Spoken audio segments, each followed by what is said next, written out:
वालेकुम।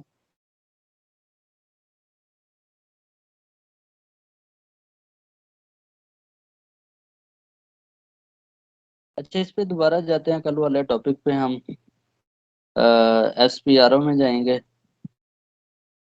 SAP reference IM जी।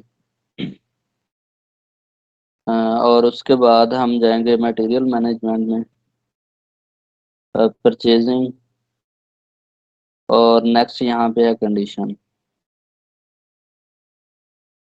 और यहाँ पे जाना है डिफाइन प्राइस डिटर्मिनेशन प्रोसेस। अच्छा, इसके अंदर जो कल मैं स्टेप बता रहा था, इसमें टेबल को डिफाइन करने वाला ये स्टेप भी आप लोगों ने नहीं करना। उसके बाद एक्सेस सीक्वेंस, ये भी आप लोगों ने नहीं यूज करना। सिंपल आपने जाना है यहाँ पे डिफाइन कंडीशन टाइप्स के अंदर। और यहाँ पे ना स्टैंडर्ड की ऑलरेडी डिफाइन है। जैसे कि जो स्टैंडर्ड के लिए यूज होता है वो होता है PB 00।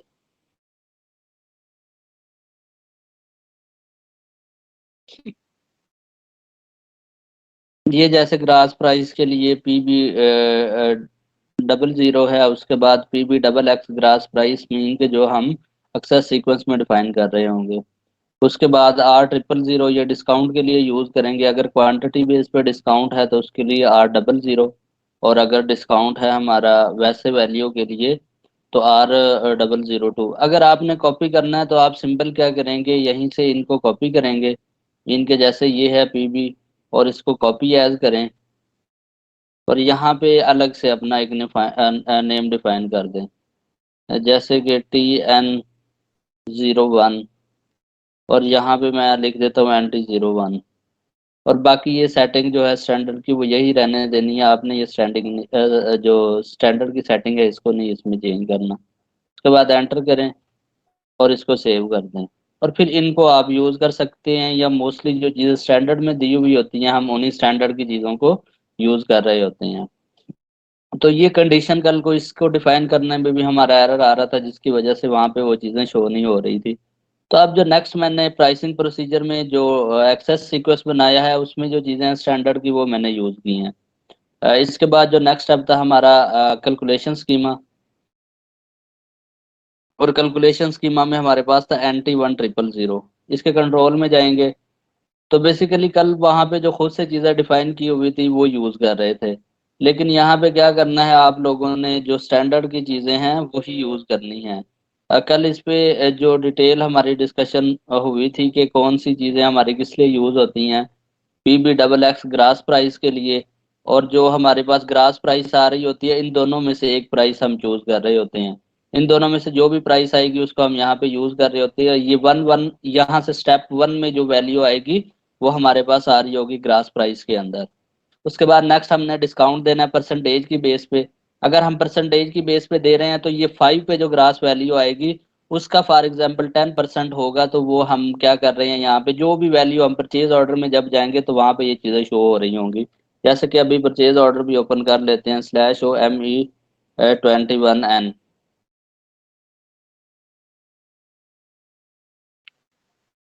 यहाँ पे NT10, और उसके बाद जो उसमें हमने प्राइसिंग प्रोसीजर यूज किया था 7310003 में, हमारी प्लांट है NT10 मीन के परचेज ऑर्गेनाइजेशन। उसके बाद हमारे जो परचेज ग्रुप है TN1, और यहाँ पे जो कंपनी कोड है NT10। मटेरियल हम वही लेंगे जो हमारे इस प्लांट में डिफाइन है, और यहाँ पे हम अपना प्लांट ऐड कर देंगे NT10। और स्टोरेज लोकेशन है हमारी N100। इसको जब एंटर करेंगे तो ये डाटा क्या है वहाँ से पिक कर लिया। तो कल जो है यहाँ पे इशू आ रहा था कि हमें ये प्राइस ही नहीं ऐड करने दे रहा था। वो बेसिकली हम जो कन्फिग वो कर रहे थे उसमें प्राइसिंग प्रोसीजर डिफाइन कर रहे थे, तो वहाँ पे इशू आ रहा था। वो फील्ड हमने प्रॉपर सेलेक्ट नहीं की थी। तो अब क्या किया कि वो जो कंडीशन टाइप है वो स्टैंडर्ड की कॉपी की है, और स्टैंडर्ड की जो फील्ड थी उनको डॉक्यूमेंट कंडीशन को उनको यूटिलाइज करके क्या किया, अपना प्राइसिंग प्रोसीजर डिफाइन किया। अच्छा, अब वो जो कंडीशन है जो वहाँ पे डिफाइन है, जैसे कि हम स्क्रीन पे आते हैं, ये वाली सबसे पहले ग्रास प्राइस, इसके बेस पे हम क्या कैलकुलेट कर रहे होते हैं, ग्रास प्राइस की बेस पे डिस्काउंट ले रहे होते हैं। अगर डिस्काउंट परसेंटेज में है तो ये 5 पे जो ग्रास प्राइस होगी उसकी परसेंटेज से कैलकुलेट कर रहा होगा। जैसे अभी हम इसमें जाते हैं परचेज ऑर्डर में और यहाँ पे कंडीशन में जाते हैं। मीन के फॉर एग्जांपल ये हमारी 16,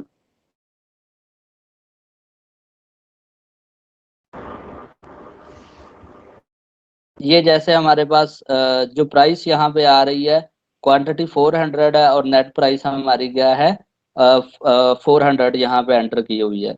अब इसके जब मैंने बताया था कि जो भी कंडीशन प्राइसिंग प्रोसीजर हमारा डिफाइन हो रहा होता है वो आइटम लेवल पे और हेडर लेवल पे, दोनों लेवल पे हम यूज कर रहे होते हैं। ठीक है। इसमें आइटम लेवल पे देखते हैं, यहाँ पे जाएंगे जब हम कंडीशंस के अंदर, तो वही सेम प्रोसीजर कहाँ पे आइटम लेवल पे भी यूज हुआ हुआ है और हेडर लेवल पे भी। इसमें अगर हमें आइटम लेवल पे जो डिस्काउंट मिलता है, अगर मीन के अगर वेंडर कहता है कि अगर हमारे पास 4 से 5 लाइन आइटम है, वो कहता है कि पहले लाइन आइटम पे आपको डिस्काउंट है 5%। फॉर एग्जाम्पल हम 5 ऐड कर देते हैं। अब ये 5 किसकी बेस पे पिक कर रहा है, हमारी ये जो ग्रास प्राइस आएगी इस प्राइस का 5% ले रहा होगा। और ये कहाँ से सेट हो रहा है, हमारा प्राइसिंग प्रोसीजर से। क्योंकि यहाँ पे हमने 5 है, बेस प्राइस इसकी 5 होगी और 5 पे जो भी परसेंटेज होगी वो उसको कैलकुलेट कर रहा होगा। जैसे इसमें आते हैं परचेज ऑर्डर में, यहाँ पे अगर 5 एंटर करते हैं तो 400 का जो 5% है ये डिस्काउंट, और डिस्काउंट क्या हो रहा है, हमारा माइनस की वैल्यू आ रही है।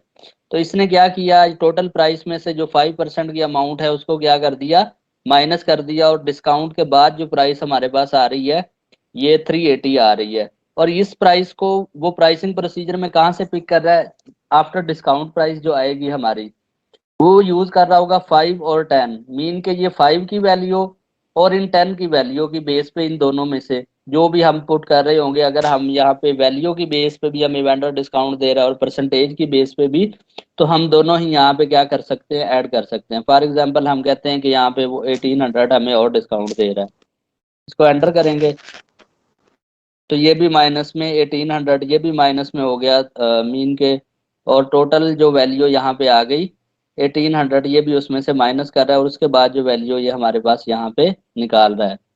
तो बेसिकली इन वैल्यू की कहाँ से सेटिंग हो रही है, जो हम यहाँ पे कैलकुलेट कर रहे हैं प्राइसिंग प्रोसीजर के अंदर, इस जगह रिजवान भाई, पे। ये जो डिस्काउंट है ये हम मटेरियल लेवल पे भी लगा सकते हैं? हाँ, ये मटेरियल लेवल पे भी लगा सकते हैं। बेसिकली लाइन आइटम पे जब जाएंगे तो हर मटेरियल के अगेंस्ट वो यूज हो रहा होगा।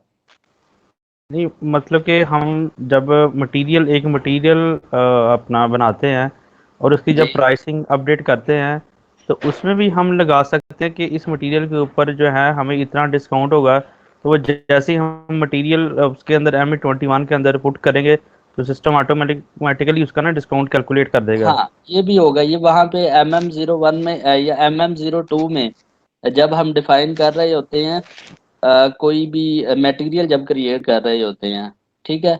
मीन के फॉर एग्जांपल यहाँ से हम जाते हैं /MM02, और यहाँ से जो स्क्रीन है उसको देख लेते हैं कहाँ से हमारी स्क्रीन को वो यूज कर सकते हैं हम मटेरियल को। MM02, और यहाँ पे ये हमारा मटेरियल है।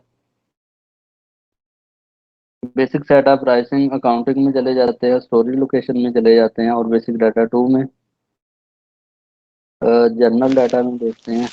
बेसिकली ना इनकी वो जितने भी फील्ड्स हैं ना वो हम वहाँ से यूज कर रहे होंगे कि किस किस फील्ड में, या अगर डिस्काउंट का वहाँ पे ऑप्शन आ रहा होगा तो हम उसको यूज कर रहे होते हैं। यहाँ पे जाते हैं परचेजिंग में होगा बेसिकली। जी, परचेजिंग में होगा वो, अगर होगा भी तो। एक्चुअली हम जो लाइव सिस्टम है ना हमारा, उसके अंदर है ना, हम जब उसकी प्राइस अपडेट करते हैं ना कोई भी जी मटेरियल की, जी। किसी भी मटेरियल की, तो उसके सही अंदर है। हम है ना परचेजिंग डिस्काउंट लगाते हैं। वो अपना प्राइस जहाँ से आपकी होती है ना, प्राइस चेंज होती है बेसिकली फ्यूचर प्राइस, उसकी हम्म। मेरा जो जेनेरिक ट्रांजैक्शन है वो MK01 है, या इस तरह की है, या MK21 है। जबकि हमारे पास उसकी है ना अपना है अपना जो कस्टमाइज जो है ना टी कोड है हमारे पास। सही है। तो उसके अंदर हम जो है ना, तो जितने भी मटेरियल होते हैं जो हमने वेंडर से डिस्काउंट लेने होते हैं, उसके अंदर हम उसकी प्राइस जो है ना मटेरियल लेवल पे है ना डिस्काउंट अपडेट करते हैं। तो अब जब हम PO बनाते हैं ना, तो PO पे ऑटोमेटिकली वो डिस्काउंट है ना अच्छा शो हो जाता है। अच्छा। बेसिकली ना जब हम डिफाइन कर रहे होते हैं एक टॉपिक है हमारा उसको हम कहते हैं एक मिनट, परचेज इन्फो रिकॉर्ड, ठीक है। हम्म। परचेज इन्फो रिकॉर्ड जब हम क्रिएट कर रहे होते हैं ना, तो वहां पे जो डिस्काउंट हम उसमें एंटर कर रहे होते हैं कि वेंडर हमें इस मटेरियल पे इतने परसेंट डिस्काउंट देगा। तो जो चीजें हम वहां पे यूज कर रहे होते हैं ना इन्फो रिकॉर्ड में, मैंने हम्म। बताया था कि जो हमारे पास यहाँ पे जो प्राइस आ रही होती है, यहाँ पे जाते हैं, ये जो PB00 प्राइस, ग्रास प्राइस ये ले रहा होता है जी जी। इन्फो रिकॉर्ड की बेस पे, ठीक है। सही है। अगर इन्फो सही है। रिकॉर्ड में हमने प्राइस मेंशन की हुई है तो ऑटोमेटिकली ही जो डिस्काउंट वेंडर ने वहां पे दिया हुआ होगा ना, वो ऑटोमेटिकली हमारे परचेज ऑर्डर में हिट कर रहा होगा। हम्म। तो बेसिकली इसमें जो PB00 वाली प्राइस है ये इन्फो रिकॉर्ड से आ रही होती है, ठीक है। और इसमें देख लेते हैं, इसमें फील्ड होगी मटेरियल के मास्टर डाटा में, लेकिन यहाँ पे नहीं होगी। बेसिकली जब भी उसके प्राइस पे ना डिस्काउंट हमें दे रहा होता है वेंडर, ठीक है। हम्म। तो जब हम डिफाइन कर रहे होते हैं परचेज इन्फो रिगार्ड, वहां पे हम यूज कर रहे होते हैं कि वेंडर हमें इस मटेरियल पे इतने परसेंट डिस्काउंट देगा, ठीक है। जेनेरिक मटेरियल के मास्टर डाटा में हम वहां पे नहीं ऐड कर सकते, ये आप इस देखिएगा मेरे ख्याल में। क्योंकि मटेरियल के मास्टर डाटा में तो हम वो प्राइस वो क्रिएट कर रहे होते हैं जो जनरल मटेरियल हमारा यूज हो रहा होता है ना। नहीं, इसकी जो है अपना टी कोड है जो प्राइस चेंज करने का, वो क्या है अपना इसमें एफआई के अंदर? मैं एक मिनट बताता हूँ आपको। हम जाते हैं /n। किसकी प्राइस चेंज करनी है, परचेज ऑर्डर पे मटेरियल या की वैसे? मटेरियल की प्राइस की बात कर रहा हूँ। अच्छा, बेसिकली जब हम यहाँ पे यूज कर रहे होते हैं इसको परचेज ऑर्डर में, जो में हमारे पास मटेरियल की प्राइस आ रही होती है यही आगे हिट हो रही होती है।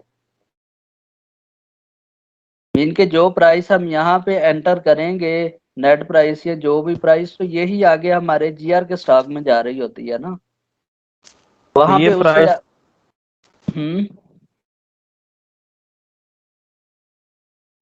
ये जी। हमने प्राइस को चेंज लेना है, तो हाँ, मतलब कि अगर हमारी अभी प्राइस 400 है, हम कहते हैं कि ये प्राइस जो है वो 15 तारीख से जो है वो जो है ना अपना 500 हो जाएगी।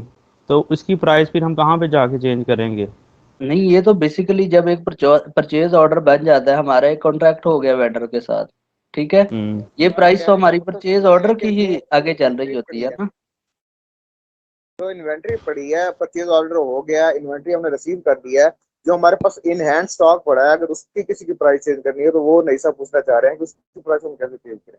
अच्छा, आप वो कह रहे हैं कि जो स्टॉक हमारे पास हाँ अवेलेबल पड़ा जी हुआ जी है जी। जी जी। इन्वेंट्री के अंदर, जी तो वहां पे हमने प्राइस चेंज करनी है। जी जी। जी जी। अच्छा, उसको मैं चेक करके बताऊंगा। अच्छा अच्छा। हाँ, वो किस टी कोड से होता है, उसको मैं एक बार देख लेता हूँ, वो किस टी इसकी कोड एम से है। जो वैसे भी मैं इसकी MK21 नहीं, इस तरह का कोड है, मेरे जहन में नहीं है, लेकिन आपने एफआई का किया हुआ था ना अपना 21 चेक मॉड्यूल। कर, MK21। आप कौन सा टी कोड यूज करते हैं वहां पे, कोई है टी हमारे कोड पास आइडिया? कस्टमाइज है ZPSG_008। ZPSG_008। 008। 008। अच्छा, हाँ ये कस्टमाइज ही होगा। हाँ जी। अच्छा, इसको ना मैं देख के बताता हूँ, क्योंकि कल नेक्स्ट जो हमारी वर्किंग होगी ना वो इन्वेंटरी से रिलेटेड ही होगी, ठीक है। ठीक। वो स्टॉक ठीक है। नहीं, ये तो मटेरियल आ रहा है कस्टमर का हमारे नहीं है पास। कोड, जी। ऐसा भी, ये तो कस्टमर चेक करने का नहीं नहीं है सॉरी, कोड बैठ के। ZPMM_008 है, ZPMM। हाँ हाँ, जेड से जो मोस्टली वो बन रही होती है वो कस्टमाइज ही होती है, ZP_MM। ZPMM_008।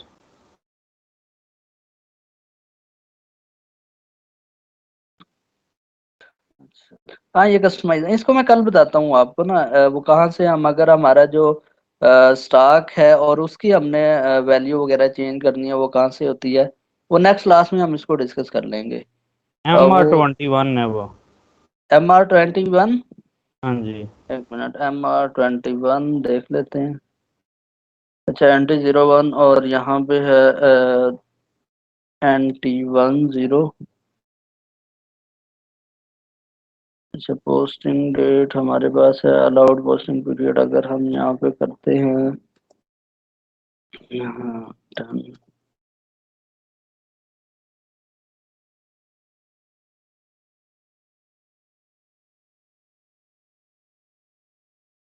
अच्छा, इसको कल देखते हैं इस टॉपिक चलें, को ना, ठीक कल ठीक जब हम ठीक वो इन्वेंट्री पे जाते हैं ना, तो इन्वेंट्री पे इसकी प्राइसिंग वगैरह को देख लेते हैं। ठीक है। अभी यह कि उसका इंट्रोडक्शन आज कर लेंगे और कल फिर हम इसमें जाके वो चीजें जो नेक्स्ट वर्किंग हो रही होती है उसको देख लेंगे। अच्छा, इसमें यही था कि जो उसके अंदर प्राइस आ रही होती है वो इन डिस्काउंट की बेस पे आ रही होती है, और फिर डिस्काउंट के बाद अगर अदर कोई चार्जेस है, फ्रेट चार्जेस है, कोई अदर चार्जेस है, तो वो प्राइस में ऐड होने के बाद उसके लिए बेस प्राइस हम यूज कर रहे हैं 15 मीन के, जो डिस्काउंट के बाद प्राइस होगी उस पे हमारे फ्रेट चार्जेस ऐड हो रहे होंगे। तो ये जो हमने प्राइसिंग प्रोसीजर यूज किया था, डिफाइन किया था, मीन के कल तो एरर आ रहा था हमारा, वो प्रॉपर वर्क ही नहीं कर रहा था। तो ये फिर दोबारा से इसको क्रिएट किया है, और नेक्स्ट इसको क्रिएट करने के बाद जो नेक्स्ट प्रोसेस है हमारा, जो कल हमने ग्रुप डिफाइन किया था अपना, schema group for vendor. Vendor के लिए हमने आई थिंक टी से स्टार्ट किया था कोई, हाँ TN। और एक हमने फिर नेक्स्ट जो ग्रुप बनाया था अपने परचेज ऑर्गेनाइजेशन के लिए, वो था हमारा NT10। तो आप लोग भी अपनी परचेज ऑर्गेनाइजेशन के लिए दोनों चीज़ें डिफाइन कीजिएगा। और नेक्स्ट इसके बाद हमने इनका आपस में असाइनमेंट कर दी थी, मीन के जो हमारी परचेज ऑर्गेनाइजेशन है उसके साथ जो हमने परचेज ऑर्गेनाइजेशन का ग्रुप बनाया था। यहाँ पे जो अभी ग्रुप डिफाइन किया था उसका लिंक हो गया हमारी परचेज ऑर्गेनाइजेशन के साथ। और इससे जो नेक्स्ट स्टेप है उसमें जो हमने प्राइसिंग प्रोसीजर बनाया है, प्राइसिंग प्रोसीजर हमारा अब इसके साथ हम अटैच कर रहे हैं अपने वेंडर के मास्टर डाटा के साथ, और नेक्स्ट हमने परचेज ऑर्गेनाइजेशन के साथ। तो हमारा परचेज ऑर्गेनाइजेशन है NT10। मीन के ये परचेजिंग स्कीमा, मतलब परचेज ऑर्गेनाइजेशन ग्रुप अभी डिफाइन किया था हमने स्कीमा के लिए NT10, और ये वेंडर के लिए जो ग्रुप डिफाइन किया था TN, और ये हमारा NT1000 क्या है, प्राइसिंग प्रोसीजर है जो हमने डिफाइन किया था। अब ये है कि इस TN को हमने यूज किया अपने वेंडर के मास्टर डाटा में। मीन के जब वेंडर का मास्टर डाटा उसके लिए था हमारा XK02 कोड, उसको डिस्प्ले चेंज के लिए या डिस्प्ले के लिए XK02। तो यहाँ पे हम जाते हैं अपना कंपनी कोड NT10। नहीं, ये तो कोई और स्क्रीन है हमारी, /N।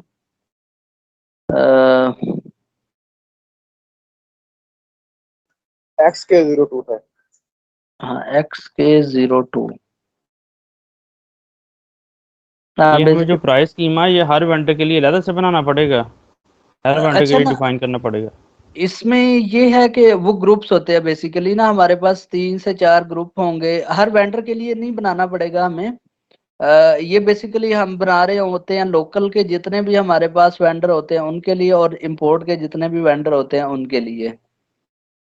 और फिर हम इसको यूज कर रहे होते हैं जब भी वेंडर क्रिएट हो रहा होता है उसके अंदर इस ग्रुप को, मीन के लोकल वेंडर होगा तो उसको हम ये एक ग्रुप उसको असाइन कर देते हैं।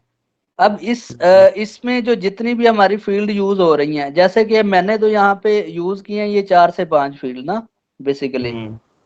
तो अगर आपने यहाँ पे फील्ड्स हैं को 8 से 10 है, 10 से 12 फील्ड्स हैं जितनी भी, ठीक है, उनको ऐसे ही प्राइसिंग प्रोसीजर के अंदर उनको ऐड करेंगे आप, ठीक है। और जब भी वेंडर का मास्टर डाटा के साथ लिंक करेंगे, और जब भी हम उस वेंडर का परचेज ऑर्डर क्रिएट कर रहे होंगे, तो तो बहुत सारे ऑटोमेटिकली अप्लाई हो जाएंगे। ये अप्लाई हो रही है, और इसमें जो जो हम्म। फील्ड वेंडर हमें दे रहा होगा डिस्काउंट उसको हम यहाँ पे ऐड कर रहे होते हैं। सही है। और जो कह रहे हैं आपके वेंडर हमें पहले ही डिस्काउंट दे देता है उसमें, वो परचेज इन्फो रिकॉर्ड के अंदर हम क्या करते हैं वहां पे वो डिस्काउंटेड प्राइस है, जैसे कॉन्ट्रैक्ट हम क्रिएट कर रहे होते हैं तो कॉन्ट्रैक्ट के अंदर हम वहां पे डिस्काउंटेड प्राइस उनकी यूज कर लेते हैं। या रिक्वेस्ट फॉर कोटेशन जब हमने बनाई है तो कोटेशन के अंदर जो प्राइस और डिस्काउंट वहां पे यूज हो रहा होता है उसको हम नेक्स्ट आगे यूज कर रहे होते हैं, परचेज ऑर्डर में ऑटोमेटिकली ही वो चीजें हमारी आ रही होती हैं। हम्म। तो यहाँ पे अगर जैसे ये है कि वेंडर हमें को डिस्काउंट देता है, फॉर एग्जांपल हम यहाँ पे ऐड कर रहे थे जैसे 10% हमें डिस्काउंट दे दिया वेंडर ने, अगर फ्रेट चार्जेस वो ऐड कर रहा है परसेंटेज में 2% वो फ्रेट चार्जेस ऐड कर रहा है, तो टोटल ये जो प्राइस पे इफेक्ट आ रहा होता है वो चीजें यहाँ पे पिक हो रही होती है, और ऑटोमेटिकली ही ये डाटा कहाँ पे यूज रिफ्लेक्ट कर रहा है, यहाँ पे हमारे स्टेटस के अंदर। ठीक है, 44,000। अगर हम चाहते हैं कि ये कंडीशन है, हमारे पास 10 से 12 लाइन आइटम है और सब लाइन आइटम पे अप्लाई हो, तो फिर उसके लिए क्या कर रहे होते हैं, हम हेडर के अंदर चेंजिंग कर रहे होते हैं। मीन के हेडर के अंदर हम क्या कर रहे होते हैं, परसेंटेज, डिस्काउंट, वो सब चीजें, वो अदर चार्जेस हैं तो उनको ऐड कर रहे होते हैं डिस्काउंट मेन हेडर के अंदर ही। तो प्राइसिंग जो कंडीशन हमारी यूज हो रही होती है लाइन आइटम की बेस पे भी और हमारे हेडर लेवल के बेस पे भी। अगर हमारे पास परचेज ऑर्डर में हमारे पास 4 से 5 हमारे लाइन आइटम होते हैं और वेंडर 3 लाइन आइटम पे हमें डिस्काउंट दे रहे हैं, एक पे नहीं दे रहा, तो हम लाइन आइटम वाइज ही उसको यूज कर रहे होंगे। और अगर हमें वेंडर कंप्लीट सब पे ही डिस्काउंट दे देता है या चार्जेस वगैरह ऐड कर रहा है, तो वो मोस्टली हम चीजें कर रहे होते हैं अपने हेडर के अंदर। हेडर। और वो जो चीजें हमने लाइन आइटम में लिखी हैं वो ऑटोमेटिकली यहाँ पे रिफ्लेक्ट हो रही हैं। अगर 400 प्राइस थी हमारी और 400 की बेस पे जो टोटल प्राइस ग्रास प्राइस बन रही थी 16,000, मतलब one one lakh lakh sixty sixteen thousand thousand और उसमें से जो डिस्काउंट दिया 10%, तो वो 16,000 उसका डिस्काउंट, और आफ्टर डिस्काउंट प्राइस हमारे पास आ गई 1,44,000। और उसमें जो 2% फ्रेट चार्जेस ऐड किया लाइन आइटम पे वो यहाँ पे आ गया, और उसके बाद प्राइस जो हमारे पास जो नेट प्राइस आ गई वो 1,46,880। अब बेसिकली ये फ्रेट चार्जेस ऐड कहाँ पे कर रहा है, जो हमारी कंडीशन टाइप है उसकी बेस पे, ये डिस्काउंट माइनस किस बेस पे कर रहा है, हमने जो प्राइसिंग प्रोसीजर डिफाइन किया है उस बेस पे हमारी ये जो है ये चीजें ऐड हो रही हैं। तो बेसिकली जो ये है कि कंडीशन कैसे वो डिफाइन हो रही होती है और उनका लिंक परचेज ऑर्डर पे कैसे इफेक्ट कर रहा होता है, तो ये उसका एक प्रोसेस था जो एंड यूजर वर्किंग यहाँ पे मोस्टली ये चीजें डिफाइन हो रही होती हैं। शायद मैंने आप लोगों से एक जो बिजनेस ब्लूप्रिंट शेयर किया था उसमें ये चीजें थी मेरा ख्याल कि कैसे कैसे कंडीशन हमने यूज करनी है। या मेरे पास अगर एक और मैं देखता हूँ यहाँ पे,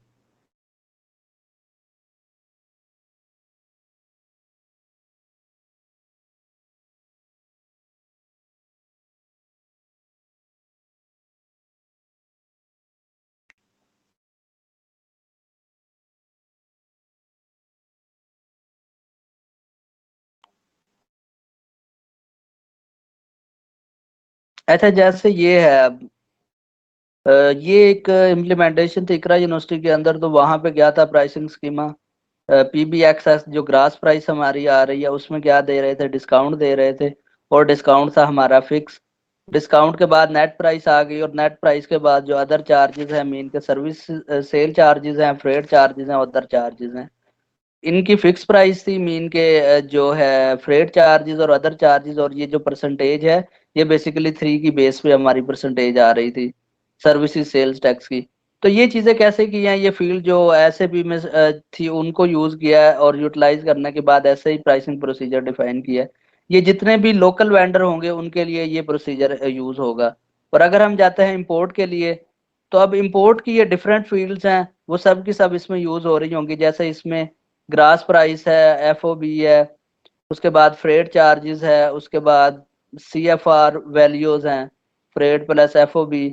तो उसके बाद क्या है कि ये फिक्स्ड है, उसके बाद नेट प्राइस आ गई, और नेट प्राइस के बाद अदर जितने भी चार्जेस यूज हो रहे होते हैं इनके, जैसे ये कस्टम ड्यूटी है, एडिशनल है, रेगुलेटरी अथॉरिटी है, इनकम टैक्स है, पोर्ट चार्जेस है, ये सब की सब क्या है, फील्ड है। अब जो हमारी परसेंटेज है, ये परसेंटेज ले रहे हैं किसकी बेस पे, यहाँ पे लिखा हुआ है 50 की बेस पे। मीन के ये जो प्राइस होगी इसकी बेस पे, जो नेट प्राइस की बेस पे हमारे पास कस्टम ड्यूटी आ रही होगी, एडिशनल कस्टम ड्यूटी आ रही होगी। जैसे ये एडिशनल सेल टैक्स, तो ये कह रहे हैं कि एडिशनल सेल टैक्स आएगा हमारा 90 की बेस पे।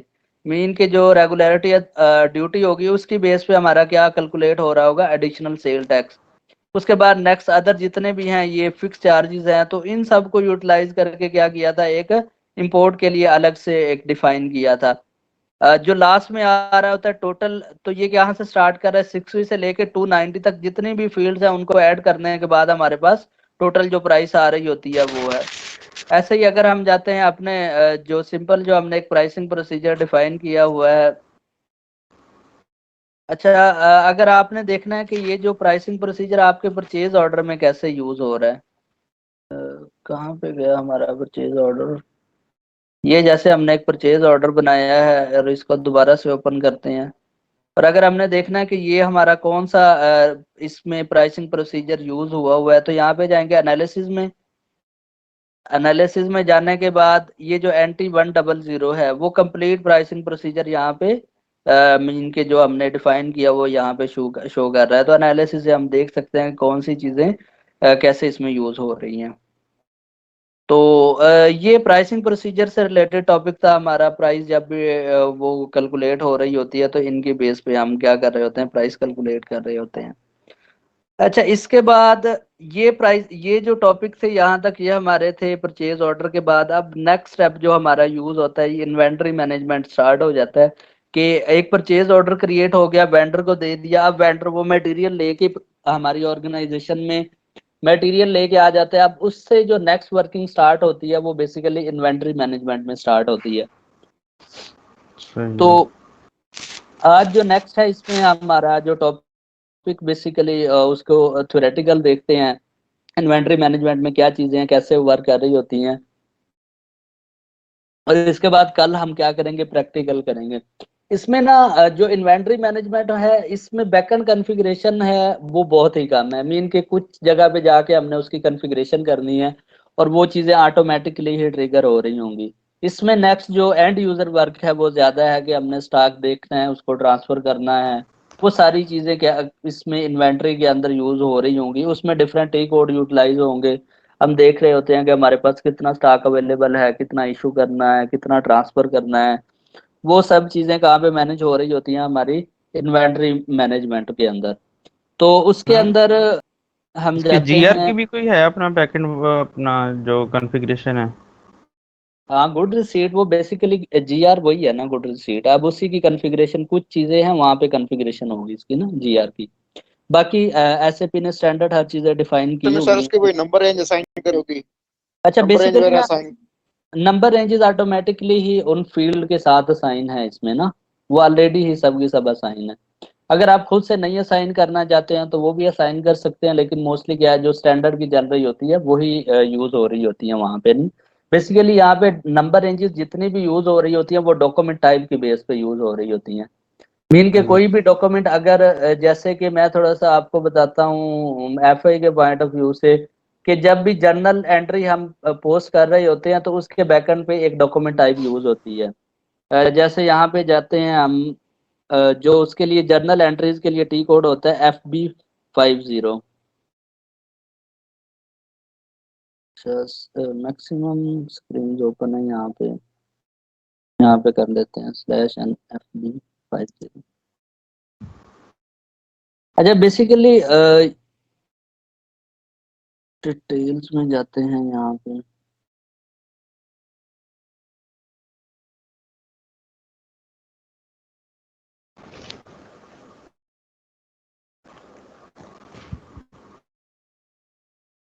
अच्छा, इसमें वो उस तरह से प्रॉपर कॉन्फ़िगरेशन नहीं है। अच्छा, इसमें ना ऐसे होता है कि जैसे हमारा कोई भी डॉक्यूमेंट टाइप हमने क्रिएट की, जैसे कि फॉर एग्जांपल एक जर्नल वोचर पोस्ट किया, तो उसके लिए या एसेट का डॉक्यूमेंट क्रिएट किया, तो उसके बैकएंड पे जो डॉक्यूमेंट टाइप यूज होती है AS यूज होती है। मीन के जो नंबर रेंज असाइन हो रही होती है वो हमारे AS को यूज हो रही होती है। उसमें जितने भी उसके डॉक्यूमेंट टाइप होंगे तो वो ऑटोमेटिकली ही वहां से FI की बैकएंड कॉन्फ़िगरेशन से उनको यूज कर रहा होता है। जैसे अभी हम जाते हैं फॉर एग्जांपल देखते हैं कि अपने इन्वेंट्री के मॉड्यूल में, तो वहां पे जो नंबर रेंजेस यूज होंगी उनके डॉक्यूमेंट टाइप है, आई थिंक W1 को इस टाइप का है। वो अभी देख लेते हैं तो वहां पे क्या ट्रिगर हुई है हमारी नंबर रेंज, और उसी की बेस पे बैकएंड पे जो डाटा सेव हो रहा होता है वो सारा का सारा उसी उस पे मीन के उस नंबर रेंजेस जो वो यहाँ वहां पे जो यूटिलाइज है वो यूज हो रही होती हैं। SPRO में जाते हैं, उसके बाद SAP रेफरेंस IMG, और इसके बाद हमने जाना है मटेरियल मैनेजमेंट में। अब मटेरियल मैनेजमेंट में प्राइसिंग के बाद जो नेक्स्ट हमने वर्किंग करनी है, इन्वेंटरी मैनेजमेंट। इन्वेंट्री मैनेजमेंट में हमने जाना है। अब इन्वेंट्री मैनेजमेंट में हमारे पास फिजिकल इन्वेंट्री और जो है बेसिकली एक हमारे पास यूज हो रही होती है फिजिकल इन्वेंट्री। मीन के जो फिजिकल हम स्टॉक वेरीफाई कर रहे होते हैं, अपना जो स्टॉक हमारे पास स्टोर में है, और फिर उसको फिजिकली भी कैलकुलेट कर रहे होते हैं।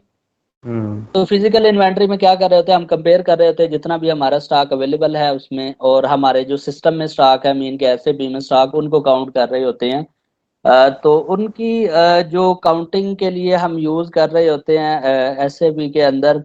अच्छा, जब हम काउंट कर रहे होते हैं अपने मटेरियल को, तो उसके दो टाइप यूज हो रही होती हैं इसमें ना, इन्वेंट्री की कैलकुलेशन के लिए। एक हम यूज कर रहे होते हैं साइकिल काउंट, और सेकंड हम यूज कर रहे होते हैं एनुअल इन्वेंट्री। मीन के इन्वेंट्री के अंदर जब भी हम अपना स्टॉक देख रहे होते हैं और उसकी फिजिकली हम कैलकुलेशन देख रहे होते हैं उसको, तो इसके दो प्रोसेस यूज हो रहे होते हैं। बेसिकली हम इसको कह सकते हैं कि जब हम इंटरनली अपनी चीज़ों का ऑर्डर ही कर रहे हैं कि हमारे पास स्टॉक में कितना मटेरियल अवेलेबल है, और मीन के सिस्टम में कितना मटेरियल अवेलेबल है। ठीक है, इसको जब हम कैलकुलेशन कर रहे होते हैं तो इसके दो मेथड यूज होते हैं फिजिकल इन्वेंट्री के अंदर। एक हमारे पास होता है एनुअल इन्वेंट्री, और सेकंड यूज होता है हमारे पास साइकिल काउंट। अब इनमें दोनों में क्या मेन डिफरेंस है? जो हमारे पास एनुअल इन्वेंट्री होती है, ये है कि हम ईयर एंड पे या एक पीरियड एंड पे जो हम कर रहे होते हैं कंप्लीट अपनी इन्वेंट्री को कैलकुलेट कर रहे होते हैं। उसमें यह है कि उस टाइम फ्रेम के लिए हम क्या कर देते हैं, इन्वेंट्री के जो इशू कर रहे होते हैं या इन आउट, उसको हम क्या कर देते हैं, क्लोज कर देते हैं। बेसिकली हम पूरे जो स्टोर होता है या स्टोरेज लोकेशन होती है, उसके मटेरियल को कैलकुलेट कर रहे होते हैं कि हमारे पास फिजिकली कितना अवेलेबल पड़ा हुआ है, और जो है हमारे पास जो सिस्टम में है वो कितना आ रहा है। और उसके बाद फिर जब वो कैलकुलेट कर लेते हैं, तो उसके बाद एक जो एंट्रीज होती हैं वो नेक्स्ट जब हम उसमें करेंगे, इस पे फिजिकल इन्वेंट्री वाला टॉपिक को कंप्लीट करेंगे, तो वहां पे डिस्कस कर लेंगे। और सेकंड, इसको वो कैलकुलेट करने के लिए हमारे पास नेक्स्ट जो टॉपिक होता है वो साइकिल काउंट होता है। अब साइकिल काउंट के प्रोसेस में क्या होता है कि हमारे पास है मीन के मटेरियल बहुत ज्यादा है एक स्टोरेज लोकेशन के अंदर। तो हम उसको सेग्रीगेट कर लेते हैं कि फर्स्ट डे हम क्या करेंगे कि ये 8 से 10 मटेरियल है, इनकी वो कैलकुलेशन करेंगे। अब जब हम उन पहले 5 मटेरियल की कैलकुलेशन कर रहे हैं, तो उनका हम क्या करेंगे, इन आउट क्लोज कर देंगे। मीन के उन पे कोई एंट्री नहीं होगी इन एंड आउट की, और उसके अलावा जो बाकी जितना भी मटेरियल है, वो जैसे ही इशू हो रहा होगा, जो भी डिमांड चल रही होती हैं, मीन के जिस मटेरियल को हम सिलेक्ट करके काउंट कर रहे होते हैं, वो मटेरियल इशू या रिसीव नहीं होगा।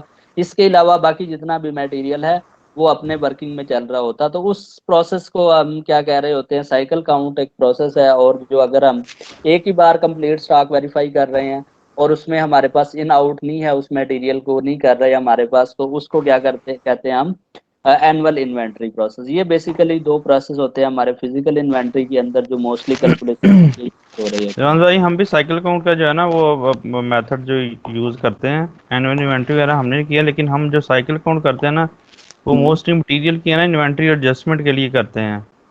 ठीक है, जब हमारी इन्वेंट्री कोई माइनस प्लस हो जाती है ना, कोई इन्वेंट्री शॉर्ट हो जाती है, कोई प्लस हो जाती है, तो सही है। उस इन्वेंट्री को एडजस्ट करने के लिए मोस्टली हम साइकिल काउंट रन करते हैं। हाँ, बेसिकली उसको कैलकुलेट करने के बाद हम वो यूज कर रहे थे कि ये मटेरियल हमारा शॉर्ट है, उस टी कोड पे हम्म। जाके वो जितना हम्म। मटेरियल होता है वो वहां पे हम एंटर कर रहे होते हैं, और उनकी रीजन वहां पे डिफाइन कर रहे होते हैं। ऐसा ही है, ऐसे ऐसे ही है, साइकिल बिल्कुल। काउंट के अंदर यही होता है। अब मीन के ये साइकिल काउंट एक प्रोसेस है। और सेकंड, अगर हम जो एनुअल इन्वेंट्री होती है, उसमें क्या होता है कि वो कंप्लीट हम एक ही बार वो सारी नोट बंद कर देते हैं स्टोरेज लोकेशन की, और उसको काउंट कर रहे होते हैं। लेकिन प्रोसेस जो है वो साइकिल काउंट ही चल रहा होता है, क्योंकि जो हम्म। जितने भी बड़ी ऑर्गेनाइजेशन है उनके अंदर अगर हम एक दिन के लिए भी अपने स्टॉक के इशुएंस को रोक दें, तो वो तो फिर बड़ा इशू बन जाता है हाँ उस जी, ऑर्गेनाइजेशन के ऐसा अंदर। लॉस में रहता है अपना सेल्स का। हाँ जी, तो इसीलिए ये जो प्रोसेस चल रहा होता है उसमें फिजिकल इन्वेंट्री में ये साइकिल काउंट का ही चल रहा होता है। और फिजिकल इन्वेंट्री में जस्ट यही एक प्रोसेस होता है कि कैलकुलेशन करनी है और उसकी बस एंट्री पास करनी है। ये इतना सा पार्ट है हमारा फिजिकल इन्वेंट्री का। सही है। अच्छा, इसके बाद हमारे पास जो बाकी एक मटेरियल आ रहा है और उसमें जो चीजें इशू हो रही हैं वो रिसीव कर रहे हैं, तो उसमें जो एसएबी के अंदर एक ही टी कोड यूज होता है गुड रिसीट के लिए। उसको कहते हैं मीगो, MIGO। बेसिकली ये एक टी कोड है। जितनी भी हमारी इन्वेंट्री से रिलेटेड ट्रांजैक्शन होगी इसी टी कोड के थ्रू हो रही होती हैं।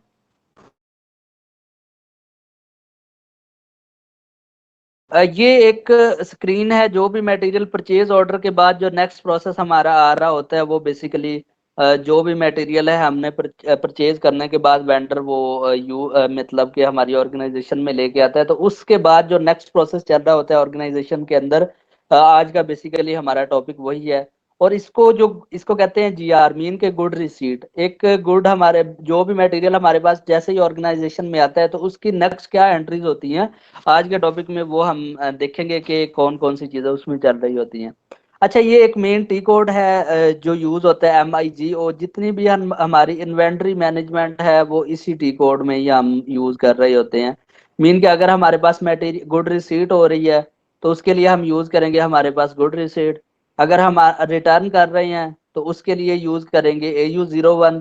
मीन के ये की उसमें डिफाइन की हुई है, SAP ने स्टैंडर्ड एक डिफाइन करके हमें दे दिया है, और इसी को हम क्या कर रहे होते हैं, यूज कर रहे होते हैं। अगर हमने कोई भी मटेरियल को कैंसिल करना है तो उसके लिए A003 यूज करेंगे। अगर डिस्प्ले करना है A04। अगर उसको रिलीज करना है GR ब्लॉक से स्टॉक यूज के लिए तो उसके लिए AU03। अब बेसिकली इन सब फील्ड का लिंक क्या है, इनके साथ लिंक होता है हमारी मूवमेंट टाइप का। ठीक है, अब कोई भी गुड रिसीट होती है तो उसकी यहाँ पे आ रहा है हमारे पास मूवमेंट टाइप, इसमें जाएंगे तो ये SAP ने स्टैंडर्ड मूवमेंट टाइप हमें डिफाइन करके दे दी हैं जो हमारे पास यूज हो रही होती हैं। जैसे ही मटेरियल आएगा हमारे पास किसी भी ऑर्गेनाइजेशन में तो उसके लिए मूवमेंट टाइप हम यूज करेंगे 101।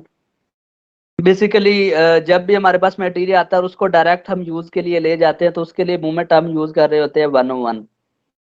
अगर हमारे पास एक मटेरियल आता है, पहले वो जाएगा, जैसे हम कह सकते हैं कि एक डॉक्यूमेंट की सबसे पहले एंट्री होती है, और एंट्री होने के बाद नेक्स्ट प्रोसेस क्या है, उसकी इंस्पेक्शन होती है। मीन कि ये दो प्रोसेस मोस्टली चल रहे होते हैं किसी भी ऑर्गेनाइजेशन में। जब भी मटेरियल ऑर्गेनाइजेशन के अंदर इन होगा, ऑर्गेनाइजेशन में कॉन्सेप्ट चल रहा होता है गेट पास का। ठीक है, मीन कि हम उसका गेट पास जनरेट कर रहे हैं, उसकी एंट्री कर रहे होते हैं, मैनुअल जो वर्क चल रहा होता है। और SAP में जब उसकी एंट्री करेंगे तो वो उसके लिए जो मूवमेंट टर्म हमारी यूज होगी 103 यूज होगी। बेसिकली इसमें हम क्या कर रहे होते हैं कि ये मटेरियल हमारा इन हो गया है उसके अंदर, ऑर्गेनाइजेशन के अंदर। और जब हमारा मटेरियल इन हो जाता है, बेसिकली वो मटेरियल हमारा GR ब्लॉक में चला जाता है, उसको हम यूज नहीं कर सकते। जब उसको हमने यूज करना है तो उसी डॉक्यूमेंट की फिर हम क्रिएट कर रहे होंगे 105। बेसिकली इस 105 का मतलब क्या है, इसमें यह है कि हम उसकी इंस्पेक्शन कर देते हैं उस मटेरियल की। मीन के एक मटेरियल जब हमारे पास रिसीव हुआ, उसकी 103 कर दी सिस्टम के अंदर, मीन के गेट पास बना दिया, और जब उसकी क्वालिटी वगैरह ओके हो जाती है, इंस्पेक्शन हो जाती है, तो क्या करते हैं सिस्टम में उसकी मूवमेंट हम यूज करके 105 बेसिकली हम यूज कर रहे होते हैं कि उस मटेरियल को जो ब्लॉक से हम यूज में लेके आ रहे हैं स्टॉक के अंदर, तो वो मूवमेंट टर्म्स हमारी यूज हो रही होती है 105। जब भी मटेरियल यूज होता है उसमें ये तीन मूवमेंट टर्म यूज होती हैं। अगर एक मटेरियल 101 है तो उसकी रिवर्सल के लिए हम 102 यूज कर रहे होते हैं। अगर 103 की है और मटेरियल हमने रिटर्न करना है तो उसके लिए जो मूवमेंट हम यूज करेंगे हम 104 करेंगे। बेसिकली 103 को कैंसिल कर देते हैं या रिवर्स कर देते हैं। ऐसे ही अगर हमने इंस्पेक्शन की है और इंस्पेक्शन के बाद उसको रिवर्स करना है तो उसके लिए मूवमेंट हम यूज करेंगे 105। और इस तरह ये जितने भी मूवमेंट टर्म्स है SAP ने स्टैंडर्ड क्या करके हमें डिफाइन करके दे दी हुई हैं। यही मूवमेंट टर्म्स हमारी यूज होंगी, इसमें कोई नई मूवमेंट टर्म हमें यूज करने की जरूरत ही नहीं है। अब इस हर मूवमेंट टर्म्स के पीछे बैकएंड पे क्या है, SAP की कॉन्फ़िगरेशन है कि एक मटेरियल आ रहा है वो स्टॉक में कहाँ पे किस लेजर को हिट कर रहा है, कहाँ पे चीजें जा रही हैं, तो वो SAP ने क्या है कि हमें डिफाइन करके दे दी है, बस हम उन्हीं को यूटिलाइज कर रहे होंगे और उनको यूज कर रहे होंगे। इसमें जो मेन फोकस हमारा मीन के जो मेन वर्किंग चल रही होती है, मूवमेंट टर्म्स ही यूज हो रही होती हैं इन्वेंट्री के अंदर। तनवीर, ऐसा ही प्रोसेस है आपके पास भी? जी बिल्कुल ऐसे ही है। बेसिकली ये स्टैंडर्ड ही है और यही स्टैंडर्ड चल रहा होता है। नहीं सर, अच्छा, लेकिन स्टैंडर्ड नहीं होता हमारा, थोड़ा सा है, मतलब चेंजिंग की हुई है कंपनी ने।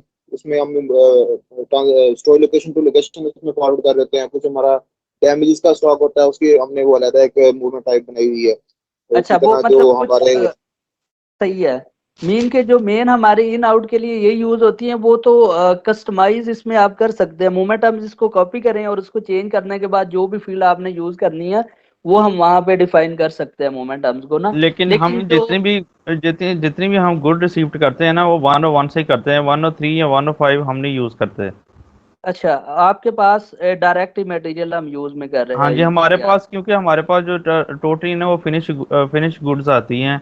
हमारे पास रॉ मटेरियल ही है, इस तरह की कोई चीज़ नहीं आती कि जिसकी हमें इंस्पेक्शन करना पड़े। हाँ ठीक है, इसलिए हम बेसिकली जो है आप ना। लोगों का इंस्पेक्शन का प्रोसेस ही नहीं है। जी बिल्कुल ऐसे ही है। हाँ, ये बेसिकली जो मैंने अभी इस वर्किंग को देखा है, यूनिवर्सिटी ऑफ लाहौर, ये जितनी भी बाकी ऑर्गेनाइजेशंस हैं जहाँ पे इस मटेरियल को इंस्पेक्शन कर रहे होते हैं, तो वो मीन के सर्विसेज इंडस्ट्री के अंदर इसी तरह चल रहा होता है कि एक मटेरियल पहले आता है, उसकी इंस्पेक्शन होती है, इंस्पेक्शन के बाद क्या कर रहे होते हैं, उसको मीन के यूज में लेके आ रहे होते हैं। तो ये हर ऑर्गेनाइजेशन में जैसे एक प्रोसेस चल रहा होता है उसी को यूटिलाइज कर रहे होते हैं। लेकिन ये जो मूवमेंट टर्म्स हैं ये स्टैंडर्ड डिफाइन है, मीन के ये ऐसे भी ने दे दी हुई है, इन्हीं को यूटिलाइज करेंगे। अगर न्यू डिफाइन करनी है तो वो हम वहां से डिफाइन कर सकते हैं। और ऐसे ही अगर स्टोरेज लोकेशन से दूसरी स्टोरेज लोकेशन में हमने ट्रांसफर करना है तो उसके लिए अलग से भी टी कोड है, और यहाँ से भी हम उसको ट्रांसफर पोस्टिंग से क्या कर सकते हैं, उस मटेरियल को एक प्लांट से मूव दूसरे कर प्लांट सकते में हैं।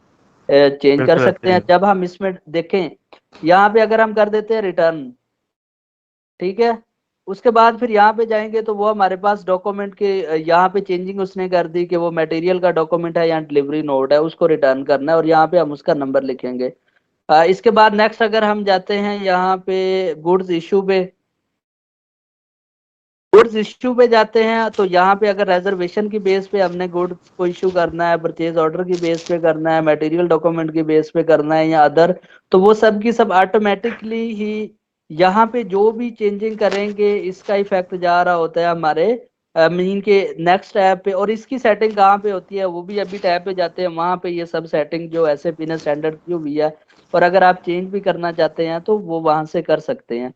और मूवमेंट जितनी भी है स्टॉक की, वो बेसिकली मूवमेंट टर्म्स की बेस पे हो रही होती है, और वो यहाँ पे ऑलरेडी एसएपी ने जो डिफाइन की हुई हैं वही यूज हो रही होंगी। मोस्टली हमारे पास कुछ ही मूवमेंट टर्म्स यूज होती है, वो जैसे ही हम नेक्स्ट यूज करेंगे। अगर मटेरियल को इशू करना है तो वो हमारे पास यूज होती है, जैसे 201, इसको सर्च करते हैं, ओके करते हैं, और यहाँ पे जाके देखते हैं कि ये पोस्टिंग के लिए आप कह 201 रहे हैं हमें। कोटी कौन सी, हेलो। ट्रांसफर पोस्टिंग के लिए आप कह रहे हैं कोटी को यूज होता है, वो कौन सा है? ट्रांसफर पोस्टिंग के लिए वो उसको देख लेते हैं अभी, वहां से जब हम जाएंगे ना उसकी इनिशियल स्क्रीन में, तो वहां से वो टी कोड सारे हम देख लेंगे कौन से टी कोड ट्रांसफर पोस्टिंग के लिए यूज होता है। और अगर यहीं से हमने करना है तो इसके लिए जो हमारे पास मूवमेंट टर्म्स है वो यूज होती है। अगर हमने ट्रांसफर करना है प्लांट टू प्लांट तो 301 मूवमेंट टर्म यूज होती है। अगर हमने storage location to storage location transfer करना है तो उसके लिए 3001। और अगर ये स्टॉक हमने इशू करना है कास्ट सेंटर की बेस पे तो उसके लिए 201। तो ये बेसिकली जो ऐसे बिजनेस स्टैंडर्ड डिफाइन किए हुए हैं वही हम क्या कर रहे होते हैं, यूज कर रहे होते हैं। इसके बाद अभी जो इसकी बैकएंड कॉन्फ़िगरेशन साइड है उस तरफ जाते हैं। यहाँ पे सबसे पहले हमने जाना है और यहाँ पे आना है प्लांट पैरामीटर्स में। ये ऑटोमेटिकली ये सेटिंग जब हम प्लांट डिफाइन कर रहे होते हैं तो ये हो जाती है। यहाँ पे जो हमारा प्लांट है NT10, इसको जब हम डबल क्लिक करेंगे तो ये चीजें क्या है, ऐसे बिजनेस स्टैंडर्ड की जो चीजें इसमें डिफाइन की हुई हैं वो यहाँ पे ऑटोमेटिकली ही फिल हो जाती हैं। इसके इसके अंदर ये है कि हमारी जो स्टोरेज लोकेशन है वो ऑटोमेटिकली कैलकुलेट हो। और ये नेक्स्ट चेक बॉक्स इसलिए है कि जब हमारा परचेज ऑर्डर कंप्लीट है तो वो ऑटोमेटिकली ही वहाँ पे जो परचेज ऑर्डर में डिलीवरी कंप्लीट का ऑप्शन आ रहा होता है तो वो ऑटोमेटिकली उसको फिल कर दे। उसके बाद BOM, bill of material, basically ये आपका यूज होता है तनवीर आपके पास? ये हमारे एंड यूजर पे तो नहीं होता, बैकएंड पे शायद करते हो तो। अच्छा, वैसे नहीं, इसका लिंक होता है हमारे पास बिल ऑफ मटेरियल का PP के साथ ना, प्रोडक्शन एंड प्लानिंग के अंदर। तो वहां से इसका लिंक होता है, वहां पे जो मटेरियल उनको रिक्वायर होता है उससे रिलेटेड कुछ लिंक होता है इसका ना, बिल ऑफ मटेरियल का। लेकिन MM के अंदर हमारा नहीं यूज होता। तो ये जो मेन स्टैंडर्ड की कॉन्फ़िगरेशन है ये SAP ने डिफाइन की हुई है। तो इसमें हमें कोई सेटिंग नहीं करनी, ऑटोमेटिकली ही यहाँ पे ये डिफाइन है। अपना प्लांट सर्च करेंगे तो यहाँ पे आ रही होगी। इसके बाद नेक्स्ट है नंबर रेंज असाइनमेंट में। नंबर रेंज असाइनमेंट में हम देखते हैं सबसे पहले अकाउंट असाइनमेंट में। अब जो फाइनेंशियल अकाउंटिंग के जितने भी डॉक्यूमेंट है वो मैं बता रहा था कि वो डॉक्यूमेंट टाइप की बेस पे हमारी नंबर रेंज यूज हो रही होती है। जैसे कि हमारे पास इनवाइस है तो उसके लिए 39। उसके बाद अगर हम देख लें एसिड है तो एसिड पोस्टिंग के लिए AA, और इस AA के बैकएंड पे क्या है, नंबर रेंज असाइन है। अच्छा, इसको डबल क्लिक करते हैं। हाँ, ये देखें, इसको जब डबल क्लिक किया तो एसिड के अंदर जो नंबर रेंज यूज हो रही है वो 10 की यूज हो रही है। ठीक है, ये ऐसे भी ने क्या है कि जो स्टैंडर्ड एक लिंक क्रिएट किया हुआ है तो वहां से क्या हो रहा है, ये चीजें इसमें जो डिफाइन है, अगर आप अपनी एक अलग से नंबर रेंज डिफाइन करके उसको यूज करना चाहते हैं उस डॉक्यूमेंट से रिलेटेड तो आप कर सकते हैं। लेकिन ये स्टैंडर्ड की डिफाइन की हुई चीजें हैं तो इनमें क्या करते हैं, हम वही यूज कर रहे होते हैं। तो अगर ऑर्गेनाइजेशन की रिक्वायरमेंट है तो वो वहां से कर सकते हैं। जैसे कि ये GI है, गुड्स इशू है या गुड रिसीट है, GR में जाएंगे तो यहाँ पे नंबर रेंज जो 50 यूज हो रही है। अच्छा, इसके लिए अब ये नंबर रेंज कहाँ से सेट हो रही होती है, ये बेसिकली सेटिंग होती है हमारी FI की। FI फाइनेंशियल अकाउंटिंग की सेटिंग होती है, वहां पे हम क्या कर रहे होते हैं, जितनी भी नंबर रेंजेस वो डिफाइन कर रहे होते हैं। इसके लिए फाइनेंशियल अकाउंटिंग था। फाइनेंशियल अकाउंटिंग में हमारे पास अकाउंट पेएबल, और यहाँ पे document,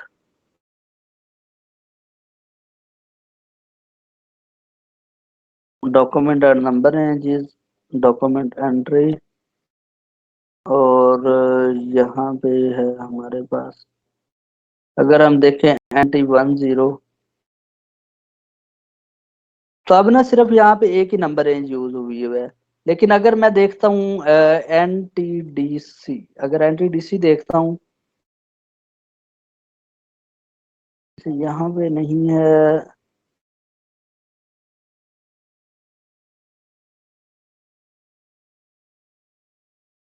journal ledger view, NTDC,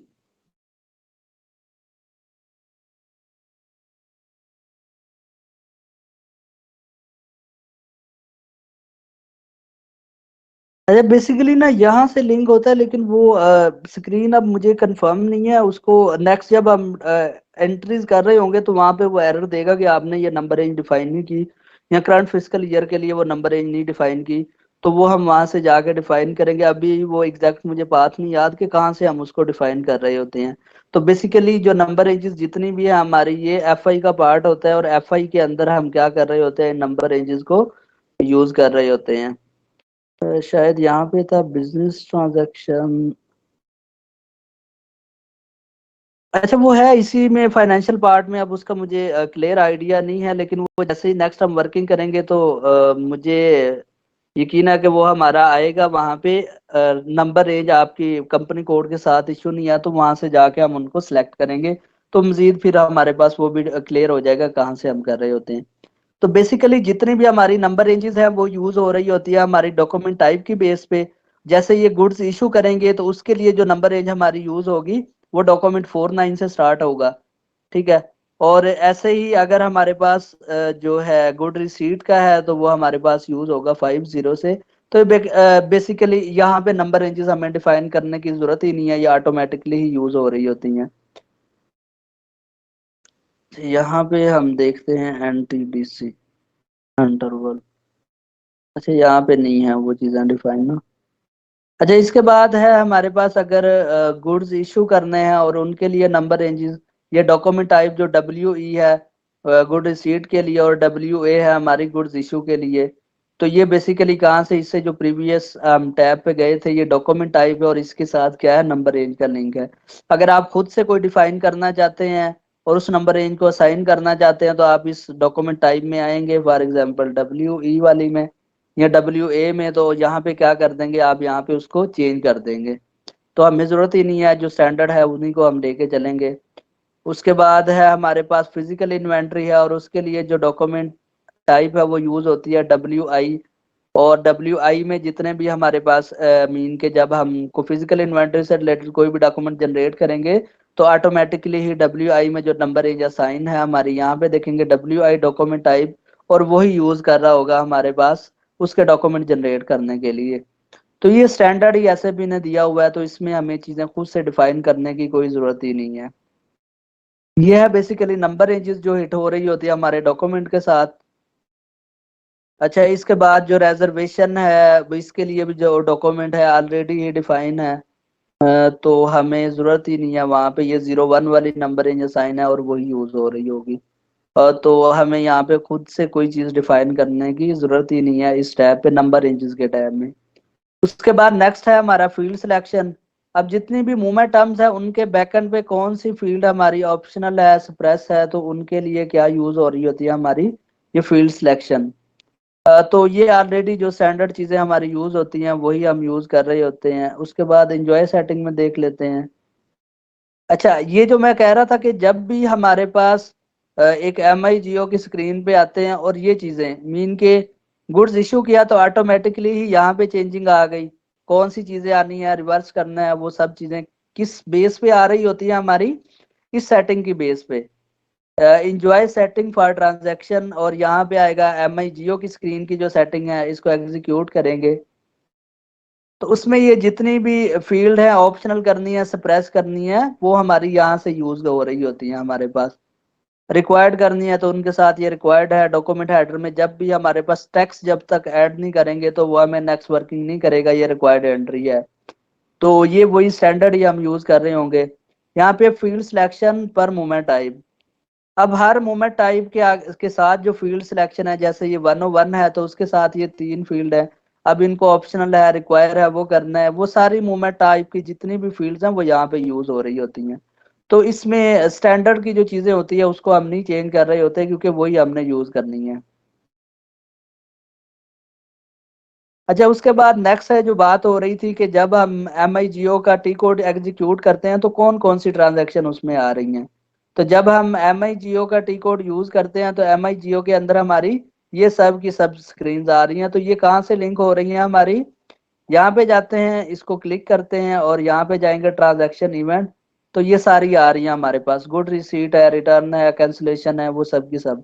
और अगर आप यहाँ से कोई चेंज नहीं, वहां से एक्टिव नहीं करनी, तो उसको यहाँ से क्या करते हैं आप, इनएक्टिव कर दें। अब जैसे कि ये गुड रिसीट है और गुड रिसीट के अंदर हमारी जो नेक्स्ट लिंक है, फॉर एग्जांपल यहाँ पे ये गुड रिसीट है और इस जैसे यहाँ पे जाते हैं गुड रिसीट और इसके साथ ये चीजें आ रही हैं ऑटोमेटिकली इस टैब में। तो इनका लिंक कहाँ से है, हमारी इस स्क्रीन से है। इसको जब हम ओके करेंगे और नेक्स्ट जाएंगे रेफरेंस डॉक्यूमेंट में, तो ये सब के सब क्या हो रहे हैं, हमारे यहाँ पे यूज हो रहे हैं। अगर वो परचेज ऑर्डर है तो उसके लिए मूवमेंट टर्म्स 101 यूज हो रही है। अगर हमने ट्रांसफर करना है तो यहाँ पे 101 यूज किया हुआ है। अगर रिजर्वेशन है तो उसके लिए 201 है और अदर है तो 501। ये जो चीजें ऐसे भी ने स्टैंडर्ड ही दी हुई हैं वही हम यूज कर रहे होंगे, खुद से हमें डिफाइन करने की जरूरत ही नहीं है यहाँ पे। लिंक शेयर करते हैं, क्लोज होने वाली है। हेलो, आवाज नहीं आ रही। मैंने कहा लिंक सर दोबारा शेयर कर दें, हाँ, मीटिंग होने वाली क्लोज। मैं दोबारा कर देता हूँ, दोबारा आते हैं। चलिए अभी कैंसिल करता हूँ और दोबारा आते हैं हम इसी उस पे ना।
स्क्रीन है MM01 वाली ना, मीन के अभी बल्कि ये क्वेश्चन MB52, ये वैसे ही मैंने टी कोड एग्जीक्यूट किया है।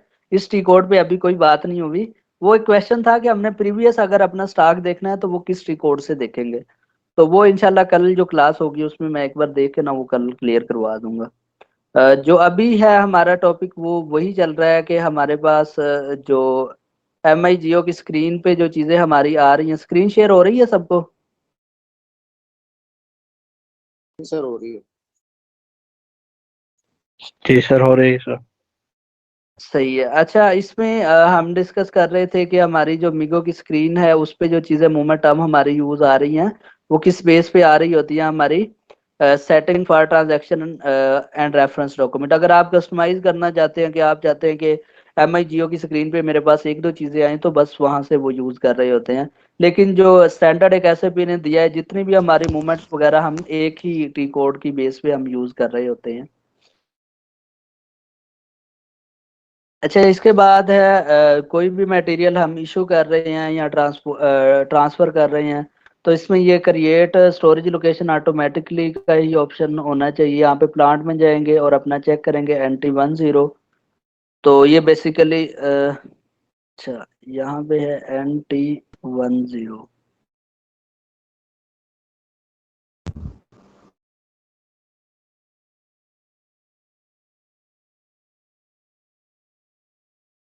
पर NT01 नहीं है। हाँ, NT10 है, सॉरी मैं, लेकिन वो आना चाहिए, आ नहीं रहा। सर NT01 है। NT10 है, 01 नहीं है।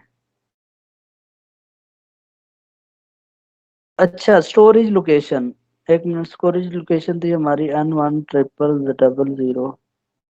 अच्छा, प्लांट है NT, यहाँ पे आना चाहिए हमारा प्लांट, जैसे कि NT10 था। NT000 तो प्लांट आ रहा है हमारा, लेकिन NT10 नहीं आ रहा।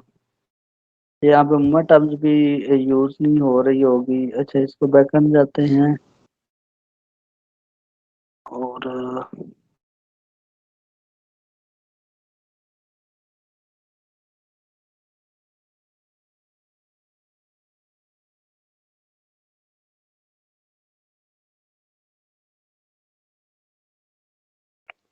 अच्छा, यहाँ पे भी हमारा बेसिकली प्लांट नहीं आ रहा था।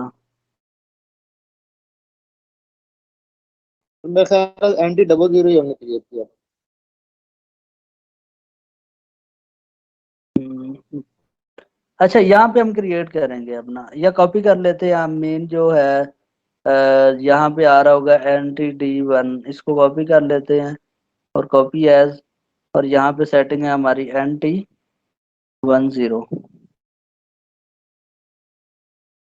इसको एंटर करेंगे और इसको सेव कर देते हैं हम। ओके, ये बेसिकली यहाँ पे हमारा प्लांट नहीं आ रहा था, वो हमने और प्लांट चेक कर लिया था, ये डाटा सेव हो गया और अब ऑटोमेटिकली ही वहाँ पे हमारा ये आनी चाहिए क्रिएट ऑटोमेटिकली में जाएंगे, प्लांट में चेक करेंगे और NT10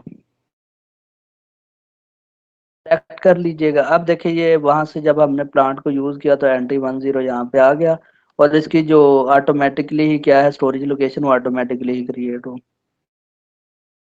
तो यहाँ पे चीजें बस वो प्रीवियस टैब से ही हमारी यूज हो रही हैं। उसके बाद मेन यहाँ पे कुछ चीजें हमें यूज करने की जरूरत ही नहीं है, वो स्टैंडर्ड की बस चीजें यूज करेंगे। सेम यही चीजें हमारी गुड रिसीट में आ रही होती हैं। गुड रिसीट के अंदर हम देख लेते हैं अपना कंपनी NT10। अच्छा, इसमें ये सेटिंग हमें करनी पड़ेगी प्राइस वेरिएंस के लिए, B1 B2 और B3। बेसिकली GR IR के अंदर अगर हमारी प्राइस चेंज या कम ज्यादा हो जाती है तो उसके लिए क्या हमें अलाउ करे ऐसे भी। तो जो स्टैंडर्ड की हैं ये NT1, ये बेसिकली कॉपी की हुई है स्टैंडर्ड की, इसको कॉपी एज करेंगे और यहाँ पे हम अपना कंपनी कंपनी यूज कर लेंगे। ट्रांजैक्शन की हमारी यही रहेगी टॉलरेंस की, और यहाँ पे यूज कर लेते हैं हम NT10। अच्छा, बेसिकली जहाँ पे भी टॉलरेंस लिमिट का यूज होगा वो हम देख रहे होते हैं कि हमारे पास जो प्राइस है उसमें कम ज्यादा अगर प्राइस उसमें है तो हम उसको यूज कर रहे होते हैं। तो ये चीजें जो हमें ऐसे भी ने स्टैंडर्ड ही डिफाइन करके दी हुई हैं हम वही यूज कर रहे होते हैं इसमें। क्योंकि अगर खुद से इन चीजों को यूज करने पे आए तो वो फिर ना क्योंकि इनके साथ बैकएंड पे लिंक होता है डिफरेंट फील्ड्स का। तो वो अगर खुद से डिफाइन करें तो वो फिर बड़ा इशू आ रहा होता है, वो प्रॉपर सेटअप नहीं चल रहा होता। और बेसिकली जब भी एसएपी कहीं पे भी इम्प्लीमेंट कर रहा होता है तो वो प्लांट की या इस टाइप की चीजों को ना कॉपी कर रहे होते हैं। मीन के अगर मैं स्टार्ट में अपना कंपनी कोड को कॉपी करता तो उसमें जितने भी प्लांट हैं ऑटोमेटिकली ही, या प्लांट को कॉपी करता तो जितने भी कॉन्फ़िगरेशन है बैकएंड के, जीआर की, आईआर की, वो सब की सब क्या होनी थी, ऑटोमेटिकली ही यहाँ पे कॉपी हो जानी थी। जैसे कि एक मैंने प्लांट कॉपी किया था, अच्छा NT01 के नेम से, नहीं यहाँ पे नहीं, यहाँ पे मैं सर्च करता हूँ NT, ये जैसे 00 है ना, NT00, तो इसको कॉपी किया था तो ऑटोमेटिकली ही इसमें जितनी भी बैकएंड पे सेटिंग थी वो क्या की थी, ऑटोमेटिकली ही कॉपी हो गई थी।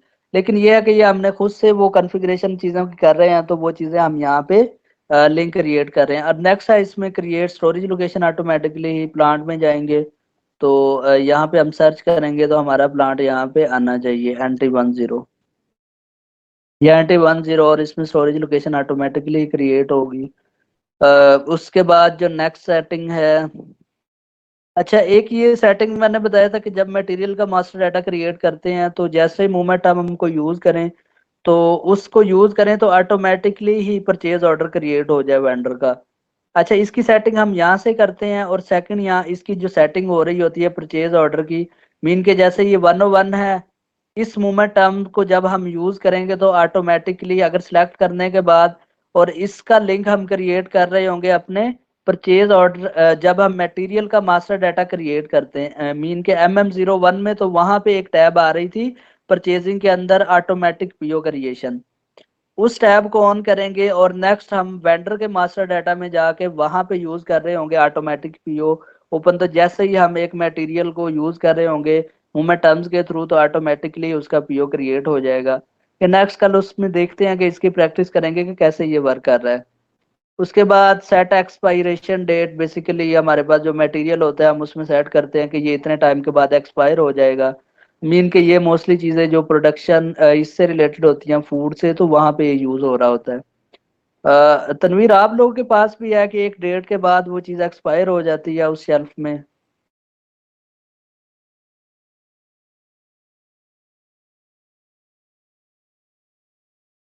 तनवीर,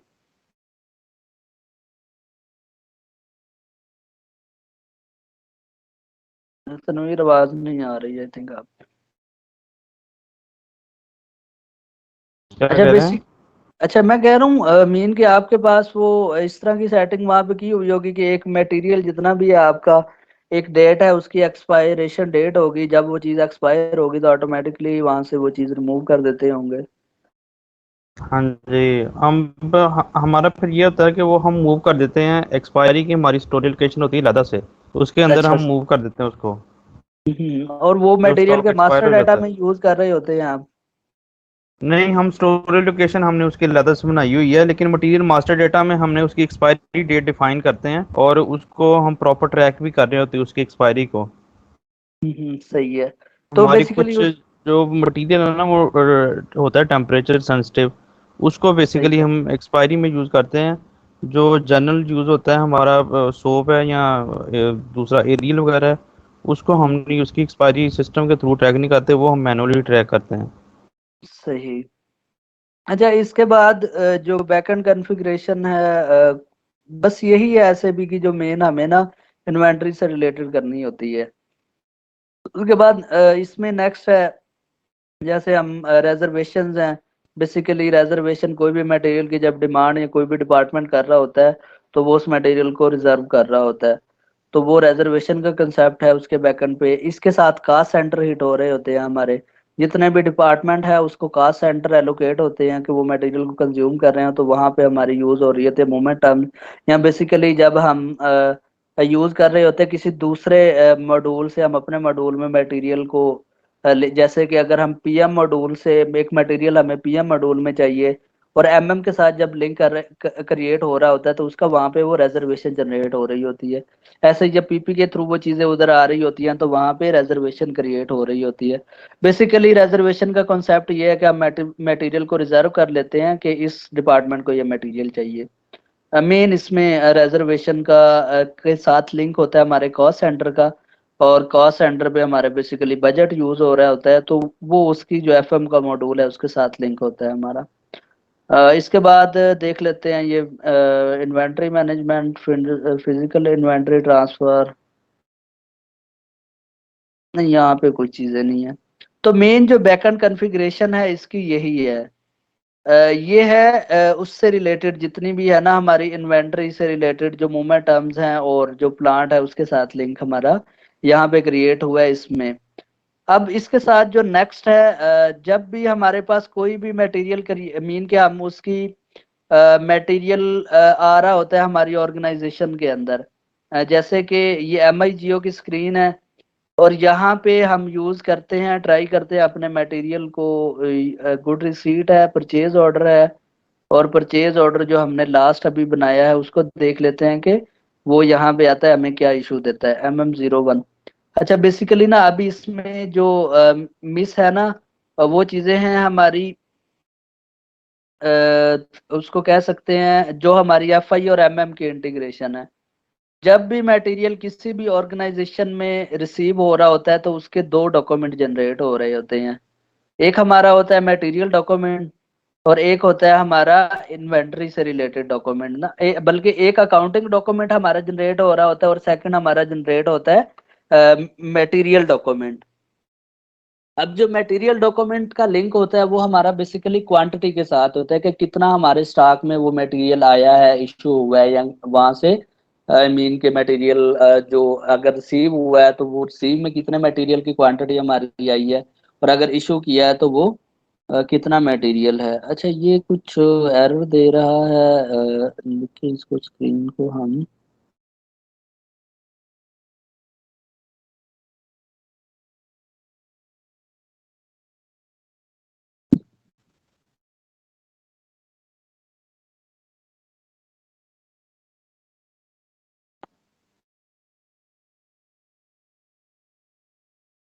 अच्छा इसको देखते हैं। ये कॉन्फ़िगरेशन टाइप पे चला गया है। यहाँ पे अगर हम /NMM21N करते हैं, ME21N, और जो लास्ट हमने पीओ बनाया था उसी को देख लेते हैं। ये हमारा पीओ क्रिएट हुआ था।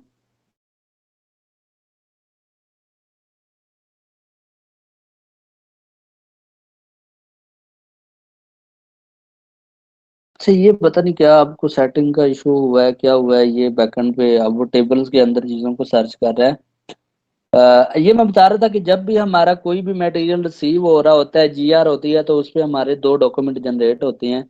एक हमारा अकाउंटिंग डॉक्यूमेंट जनरेट होता है और सेकंड हमारा मटेरियल डॉक्यूमेंट जनरेट होता है। जो अकाउंटिंग डॉक्यूमेंट है इसका इन्वेंटरी से के साथ लिंक होता है कि हमारी क्वांटिटी कितनी बड़ी है या कम हुई है। और जो हमारा अकाउंटिंग डॉक्यूमेंट होता है, अब इसके अकाउंटिंग के अंदर क्या इफेक्ट जा रहे हैं हमारे, मीन के उसकी वैल्यू में क्या चेंजिंग आ रही है। और जो अकाउंटिंग डॉक्यूमेंट होता है फिर उसकी कॉन्फ़िगरेशन होती है हमारे एफआई के साथ। मीन के जैसे अगर हम यहाँ से जाते हैं और यूज करते हैं /o एक टी कोड और FS00, जैसे कि यहाँ पे जो इन्वेंट्री के डिफरेंट जीएल्स हमारे यूज हो रहे होते हैं, कि इसमें ये है कि इन्वेंट्री में क्या उसकी प्राइस का क्या चेंज आ रहा है, स्टॉक अपलोड है, अपलोड है, GR IR क्लियरिंग अकाउंट है। तो ये हमारे बेसिकली एफआई की इंटीग्रेशन होती है एमएम के साथ। और उसको हम कल डिस्कस करेंगे कि कौन सी चीजें हम इन जीएल को कैसे मैप कर रहे हैं, क्योंकि जब तक हम इन डॉक्यूमेंट को मैप नहीं करेंगे जीआर के अंदर हमें वो वर्किंग ये एसएपी नहीं करने देगा। अभी देखते हैं फॉर एग्जांपल, जैसे ये हमारा पीओ है और इसकी हम गुड रिसीट करते हैं, यहाँ पे मीगो के अंदर आते हैं।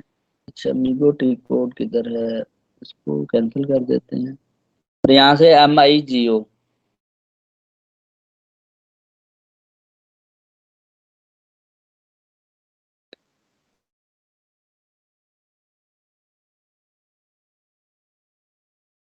ये अब मैं चेक करता हूँ क्या इशू है, ये इतना टाइम क्यों ले रहा है इस पे, उस टी कोड को प्रोसेस करने पे। तो बेसिकली जब भी हमारा कोई भी जीआर के अंदर डॉक्यूमेंट क्रिएट होता है तो एक अकाउंटिंग डॉक्यूमेंट होता है, और अकाउंटिंग डॉक्यूमेंट का लिंक होता है हमारे उसके साथ मीन के हमारे एम एफ आई के मॉड्यूल के साथ। और इसका मैंने शायद आप लोगों को एक डॉक्यूमेंट भी सेंड किया था जिसमें हमारी डिफरेंट फील्ड्स होती हैं जो यूज हो रही होती हैं हमारी उसके साथ मीन के जब हम अकाउंटिंग का बैकएंड पे जो कॉन्फ़िगरेशन में अकाउंटिंग डॉक्यूमेंट इसमें यूज हो रहा होता है। रिलीजिंग स्ट्रेटजी है, प्रोक्योर टू पे है, प्राइसिंग प्रोसीजर है, और अच्छा ये नहीं, वो डॉक्यूमेंट नहीं मैंने आप लोगों से शेयर किया जिसमें एफआई और एमएम की इंटीग्रेशन है। तो वो कल उस टॉपिक को करेंगे, पहले हम एफआई और एमएम की इंटीग्रेशन करेंगे और फिर उस टॉपिक को हम देख रहे होंगे। जैसे इसमें क्या है कि स्क्रीन में जब भी वर्क करना है सबसे पहले हमारे पास गुड रिसीट है परचेज ऑर्डर के थ्रू है, और यहाँ पे जब हम परचेज ऑर्डर एंटर करेंगे तो ऑटोमेटिकली ही इसने पहला स्क्रीन क्या दी कि ये टेबल, और इस टेबल में आपका डाटा फिल ही नहीं है। ठीक है, अब ये मैंने बताया था कि जितना भी एसएपी के अंदर डाटा सेव हो रहा होता है टेबल के अंदर तो वो जितना भी डाटा एसएपी में सेव होता है बैकएंड पे टेबल्स हैं और टेबल्स में वो डाटा स्टोर हो रहा होता है। मीन पे जब मटेरियल का मास्टर डाटा क्रिएट कर रहे होते हैं तो वो बैकएंड पे डाटा ऑटोमेटिकली ही टेबल में जा रहा होता है। अब इसमें जो एरर दिया है अगर हम उसको नेट पे सर्च करते हैं तो वो हमें बताता है कि इस टी कोड के अंदर हमारे पास जो जो चीज़ें मिस है वो कौन कौन सी चीज़ें आपने ऐड करनी है। ये हमें बता रहा है कि लॉजिस्टिक इनवाइस वेरिफिकेशन, और बेसिकली हमारा क्या है कि एमएम के साथ एफआई के साथ इसकी इंटीग्रेशन नहीं है। तो वो इंटीग्रेशन पहले हमें करनी पड़ेगी और फिर उसके बाद ही हमें क्या करेगा एसएपी अलाउ करेगा कि हम उस पर वर्किंग कर सकें इस मीगो की स्क्रीन पे। अच्छा, इस मीगो की जो बैकएंड कॉन्फ़िगरेशन है वो तो हमने कर ली है। कल हम करेंगे एफआई और एमएम की इंटीग्रेशन, और उसके बाद फिर हम क्या करेंगे अपनी स्टॉक वगैरह पे वर्किंग करेंगे कि हमारे पास अगर मटेरियल आ रहा है तो उसका क्या इफेक्ट जा रहा है बैकएंड पे, उसकी रिपोर्ट्स वगैरह भी निकालेंगे कि बेसिकली इन्वेंट्री में कौन कौन सी रिपोर्ट यूज होती हैं। और अगर इसके आपने टी कोड देने हैं तो वो जो स्क्रीन हमारी इनिशियल स्क्रीन है यहाँ पे जब हम जाएंगे लॉजिस्टिक जर्नल में, उसके बाद हम जाते हैं material management, inventory management, goods movement में, और एम आई जी ओ ये मेन स्क्रीन है हमारे गुड रिसीट के लिए। उसके बाद परचेज ऑर्डर के through M I G O G R I R, अच्छा ये चीज़ें हमें नहीं ज़रूरत। अगर वो इशू करना है तो एम बी वन ए भी यूज़ होता है, और सेकंड हम T code M I G ओ के थ्रू भी हम उसको यूज़ कर सकते हैं। अगर ट्रांसफर पोस्टिंग करना है M I G O T R अलग से भी टी कोड है, और हम जो ट्रांसफर पोस्टिंग के लिए M I G O main screen भी यूज कर सकते हैं। एम बी वन भी पोस्टिंग को ट्रांसफर करने के लिए ये भी टी कोड यूज हो रहा होता है कि हमने अगर एक प्लांट से दूसरे प्लांट में या एक स्टोरेज लोकेशन से दूसरे स्टोरेज लोकेशन में अगर मटेरियल को ट्रांसफर करना है तो हम यहाँ पे उसको ट्रांसफर कर रहे होते हैं। तो ये नेक्स्ट जो होगी हमारी एंड यूजर टास्क होगा, उसके अंदर हम क्या कर रहे होंगे, ये सब वर्किंग कर रहे होंगे। मटेरियल डॉक्यूमेंट अगर हमने डिस्प्ले करना है और उनको ये सब के सब टी कोड हमारे यहाँ पे यूज हो रहे होते हैं, लेकिन हमने जितनी भी वर्किंग करनी है वो एम आई जी ओ जो एक मेन स्क्रीन है उसी को हम यूज करके उसको वो कर रहे होते हैं। और अगर हमने स्टॉक डिस्प्ले करना है एम बी 51 ये मटेरियल डॉक्यूमेंट को देखने के लिए, और अकाउंटिंग का डॉक्यूमेंट देखना है तो हमने एफ बी 51 है। ये मैंने जो बताया कि जब भी हम डॉक्यूमेंट क्रिएट कर रहे होते हैं तो उसके दो डॉक्यूमेंट जनरेट होते हैं, एक अकाउंटिंग का, और अकाउंटिंग का बेसिकली इफेक्ट हो रहा होता है उसकी वैल्यू में क्या चेंज आया है। और ये कहाँ से चेंज हो रही होती हैं, जब हमने मटेरियल का मास्टर डाटा क्रिएट किया था तो वहां पे डॉक्यूमेंट टाइप क्रिएट करने के बाद नेक्स्ट हमारे पास चेक बॉक्स थे, वहां पे हम क्वांटिटी और वैल्यू को अपडेट करते थे। तो वो चीजों का भी इफेक्ट कहाँ पे आ रहा होता है, हमारे स्टॉक के अंदर आ रहा होता है कि हमारी जो भी मटेरियल इशू हुआ है या उसमें मटेरियल हमारा आया है तो वो क्या उन पे वो आ रहा है, उसका क्या चेंजिंग आ रही है। अब हमने स्टॉक का ओवरव्यू करना है तो स्टॉक के लिए M M B E T code है। उसके बाद प्लांट वाइज अगर उसकी अवेलेबिलिटी चेक करनी है तो 53 है, वेयर हाउस में देखना है तो M52 है। तो ये डिफरेंट टी कोड्स हैं जो हमने यूटिलाइज कर सकते हैं अपने स्टॉक को देखने के लिए। जो मोस्टली यूज होता है एम एम बी यूज होता है।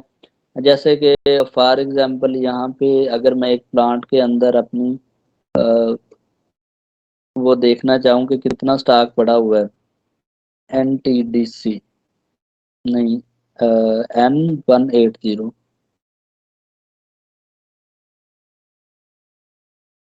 जेनेरिक ट्रांजैक्शन कोड, अच्छा यहाँ पे वो कह रहा है कि ये यूज अलाउ ही नहीं कर रहा हमें। अगर हम यहाँ पे आप वो ट्राई कीजिएगा स्टॉक पोस्टिंग डेट की बेस पे, जो आप वो कह रहे थे कि हमें उसको देखना है कि हमारे पास कितना स्टॉक अवेलेबल है। तो वो इस टी कोड, बाकी वो ना कल जो आपका तनवीर क्वेश्चन था कि हम स्टॉक को कैसे देख सकते हैं प्रीवियस कितना स्टॉक था हमारे पास, तो वो मैं कल आपको बताता हूँ कि किस टी कोड से हम देख सकेंगे। जो आज की क्लास हम एंड करते हैं, और कल जो हमारी क्लास होगी उसमें जो हम देख रहे होंगे अपने इसकी कॉन्फ़िगरेशन जो है मेन के, इंटीग्रेशन है एफआई की और एमएम की, कहाँ पे और कैसे इन जीएल को मैप करना है हमने अपने एफआई की मीन के एमएम के ट्रांजैक्शंस के साथ, और उसमें जो है पोस्टिंग पीरियड को ओपन कैसे करना है, क्लोज कैसे करना है। मीन के जिस मंथ में हमने पोस्टिंग करनी है तो उस पीरियड को पहले ओपन करेंगे और फिर हम उस पर ट्रांजैक्शन कर रहे होंगे। तो वो दो तीन टी कोड है, उसी को देख के हम वो वर्क करेंगे। तो मेन जो है हमारी कॉन्फ़िगरेशन है इससे रिलेटेड, मीन के इन्वेंटरी मैनेजमेंट से रिलेटेड, तो वो यही थी जो हमने कर ली है। अब इसमें जो ज़्यादातर काम होता है हमारा वो एंड यूज़र ही काम हो रहा होता है, और एंड यूज़र ही वर्क ज़्यादा इस पे चल रहा होता है। वो रिपोर्ट्स वगैरह निकालनी होती है और वो सारी चीज़ें हमारी बेसिकली इन्वेंटरी के अंदर ही आ रही होती हैं। और उसके बाद जो नेक्स्ट टॉपिक होगा वो हमारा इनवाइस वेरिफिकेशन का होगा, और फिर जो लास्ट क्लास होगी उसके अंदर हम एक कंप्लीट प्रोक्योरमेंट साइकिल रन करेंगे, मीन के मटेरियल से लेके और एंड तक, इनवाइस तक और वेंडर की पेमेंट तक कैसे वर्क कर रहा होगा। तो वो जो लास्ट हमारी क्लास होगी तो वो हम उसमें देख लेंगे कैसे वो वर्क परफॉर्म कर रहा है। उसमें यह है कि एफआई की कुछ चीज़ें हैं वो भी कैसे कवर हो रही होती हैं, वो भी क्लियर हो जाएंगी। आज के टॉपिक से रिलेटेड कोई क्वेश्चन आप लोगों का, या आज से पहले जितने भी टॉपिक किए हैं उनसे रिलेटेड? क्योंकि जो कल की क्लास है उसमें हमने टॉपिक ही कवर करना है, प्रैक्टिस तो फिर बाद में एक ही बार आप लोग कीजिएगा, या इशू होंगे तो वो डिस्कस कर लेंगे। लेकिन जो कल की क्लास है उसमें यह है कि हम नेक्स्ट टॉपिक ही अपना कवर करेंगे, मीन के जो इन्वेंटरी से रिलेटेड है और उसकी कॉन्फ़िगरेशन है, मीगो की configuration.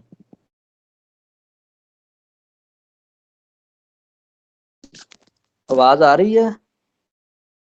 Yes sir, yes sir. Busy आ रही। अच्छा अच्छा, तो ये था बेसिकली जो थियोरेटिकल और कुछ कॉन्फ़िगरेशन थी उसकी ना, मटेरियल में इन्वेंटरी मैनेजमेंट की। तो इसको देखें आप लोग भी, पहले चीजें अगर आपने कवर की हैं तो फिर इस टॉपिक को भी साथ करें, क्योंकि इससे जो, जी सर ये कंपनी कोड जो है NT10 इस्तेमाल करना है या कोई अलग कर सकते हैं? यार, उसमें मैंने बताया था कि NT10 इसलिए यूज करेंगे आप लोग कि उसमें जो एफआई की कॉन्फ़िगरेशन है ना, वो आप वो लोगों को बताया नहीं था। तो सेपरेट से करनी पड़ेगी। ठीक है। वो बता अब वो अगर आप एफआई की कॉन्फ़िगरेशन करने पे लग जाते हैं तो वो एक वीक 1.5 वीक हमारा उस तरफ लग जाएगा। जो एफआई की बहुत सी चीज़ें हमें यूज़ करनी पड़ती हैं, उसको कैसे यूज़ करनी है, तो वो हर कंपनी कोड में अगर आपने यूज़ करना है तो वो अलग से टाइम है, और वो तो बेसिकली प्योर एफआई के साथ लिंक है, तो इसलिए वो चीज़ें मैंने बस एक ही कंपनी में वो कुछ टाइम लगा के वो कर दिया था, ताकि वो फिर इशू ना हो, ये वर्किंग हमारी स्मूथ चलती रहे। हाँ, जैसे अगर के हमारे एक वैसे जो मैं कह रहा हूँ सेशन, जैसे कि गवर्नमेंट से या उनसे रिलेटेड फंडेड प्रोग्राम थे, वो तो हमारे चलते हैं 3-3 मंथ के ना। तो फिर उसमें ये चीज़ें हम कवर करवा देते होते हैं कि टाइम काफ़ी होता है। बेसिकली जो एमएम की कंप्लीट वर्किंग है, ये 1 मंथ का कोर्स है अगर क्लासेस ऐसे ही कंटिन्यूसली हों। मीन के इसमें हम कह सकते हैं कि 30 to 50 आवर का ये कोर्स होता है, कंप्लीट हो जाता है। लेकिन जो गवर्नमेंट के प्रोग्राम होते हैं वो तो हमारे पास यूज होता है, वो 300 क्रेडिट आवर्स होते हैं उसमें। तो उसमें तो फिर हमारे पास बहुत टाइम होता है और प्रैक्टिस का टाइम भी होता है काफ़ी ना, कि अगर हमारे पास 50 आवर टोटल हैं काम के, और उसके अंदर आप अंदाज़ा लगा सकते हैं कि 250 घंटे और होते हैं, उसमें प्रैक्टिस ही कर सकते हैं। तो उसमें फिर बहुत टाइम होता है हमारे पास, लेकिन अभी तो ये रमज़ान बैच है ही 1 मंथ का, तो इसमें फिर ये है कि वो चीज़ें कवर ऐसे ही जल्दी जल्दी करनी पड़ती हैं, और जो मेन एफआई की चीज़ें हैं वो बस ओवरव्यू ही होता है, ताकि आप इसको वो कवर कर सकें। ठीक। हम्म।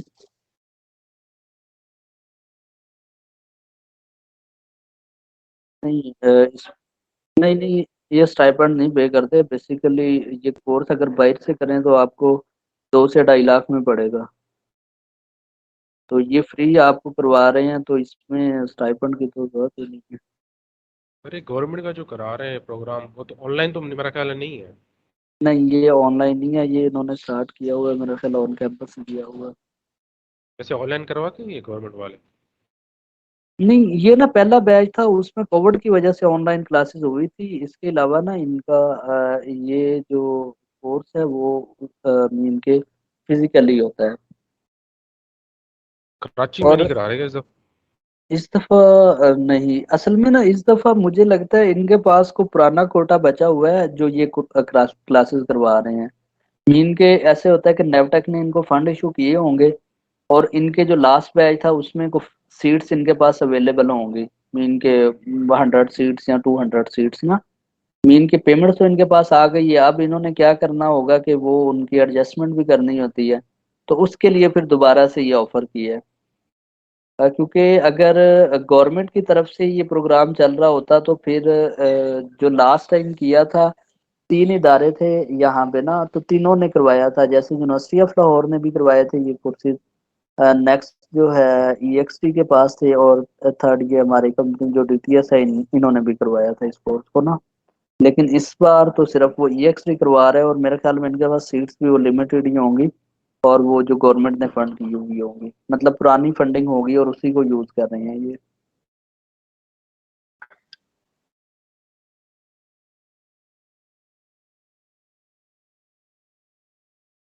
हाँ, अटेंडेंस निकाल लेता हूँ। और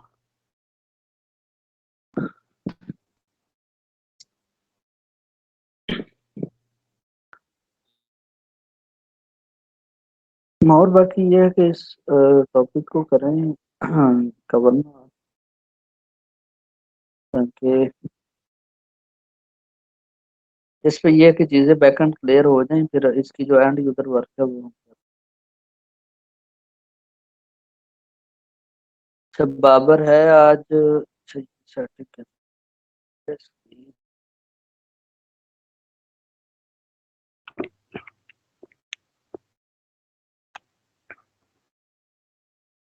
म्यूजियम केस होगा।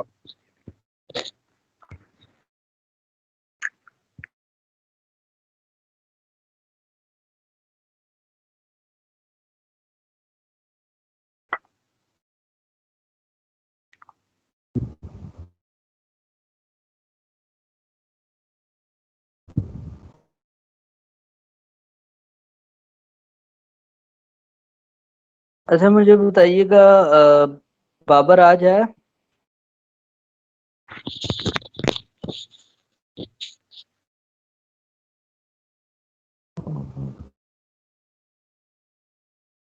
बाबर नहीं है,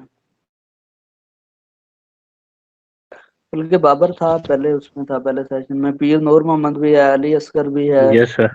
वकास भी है, हमजा भी है, मजहर है, जाहिर है, उसके बाद अजहर महमूद, अरबाज इशफाक है।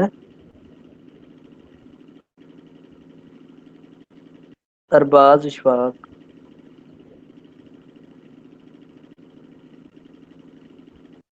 अरकम, अरकम है आज? Yes sir, present. Yes present sir, sir मैं कभी प्रेजेंट था सर। कल भी थे? Yes sir. उसके बाद इशफाक, अल्लाह दाद। अल्लाह दाद नहीं आ रहा, तो तनवीर भी है और नाहिद भी है। चले सही है, इंशाल्लाह फिर कल होती है मुलाकात, और इस टॉपिक को एक बार आप देख लीजिएगा कि इसमें इन्वेंटरी मैनेजमेंट में क्या चीज़ें हैं, और कुछ चीज़ें तो आज कवर की हैं। बाकी खुद से ना एक बार इसकी लर्निंग सर्च वगैरह करके ना इन चीज़ों को देख लीजिएगा आप तो। ठीक है जी। ओके, और है जी। किसी का क्वेश्चन है तो बताएं, ये कल पे डिस्कस कर लेंगे अगर क्वेश्चन हुए आप लोगों के। ठीक है, प्रैक्टिस करके ना प्रीवियस अपना टॉपिक्स की जो फिर हुआ फिर कल डिस्कस कर लेंगे। तो ये कल डिस्कस कर लेंगे और फिर नेक्स्ट जो है कल हम कंटिन्यू करेंगे अपने टॉपिक को। उसमें मैं एक वो डॉक्यूमेंट भेज देता हूँ MIM और FI की जो इंटीग्रेशन है, तो उसको भी एक बार देख लीजिएगा आप लोग। ठीक ओके, अल्लाह। है जी।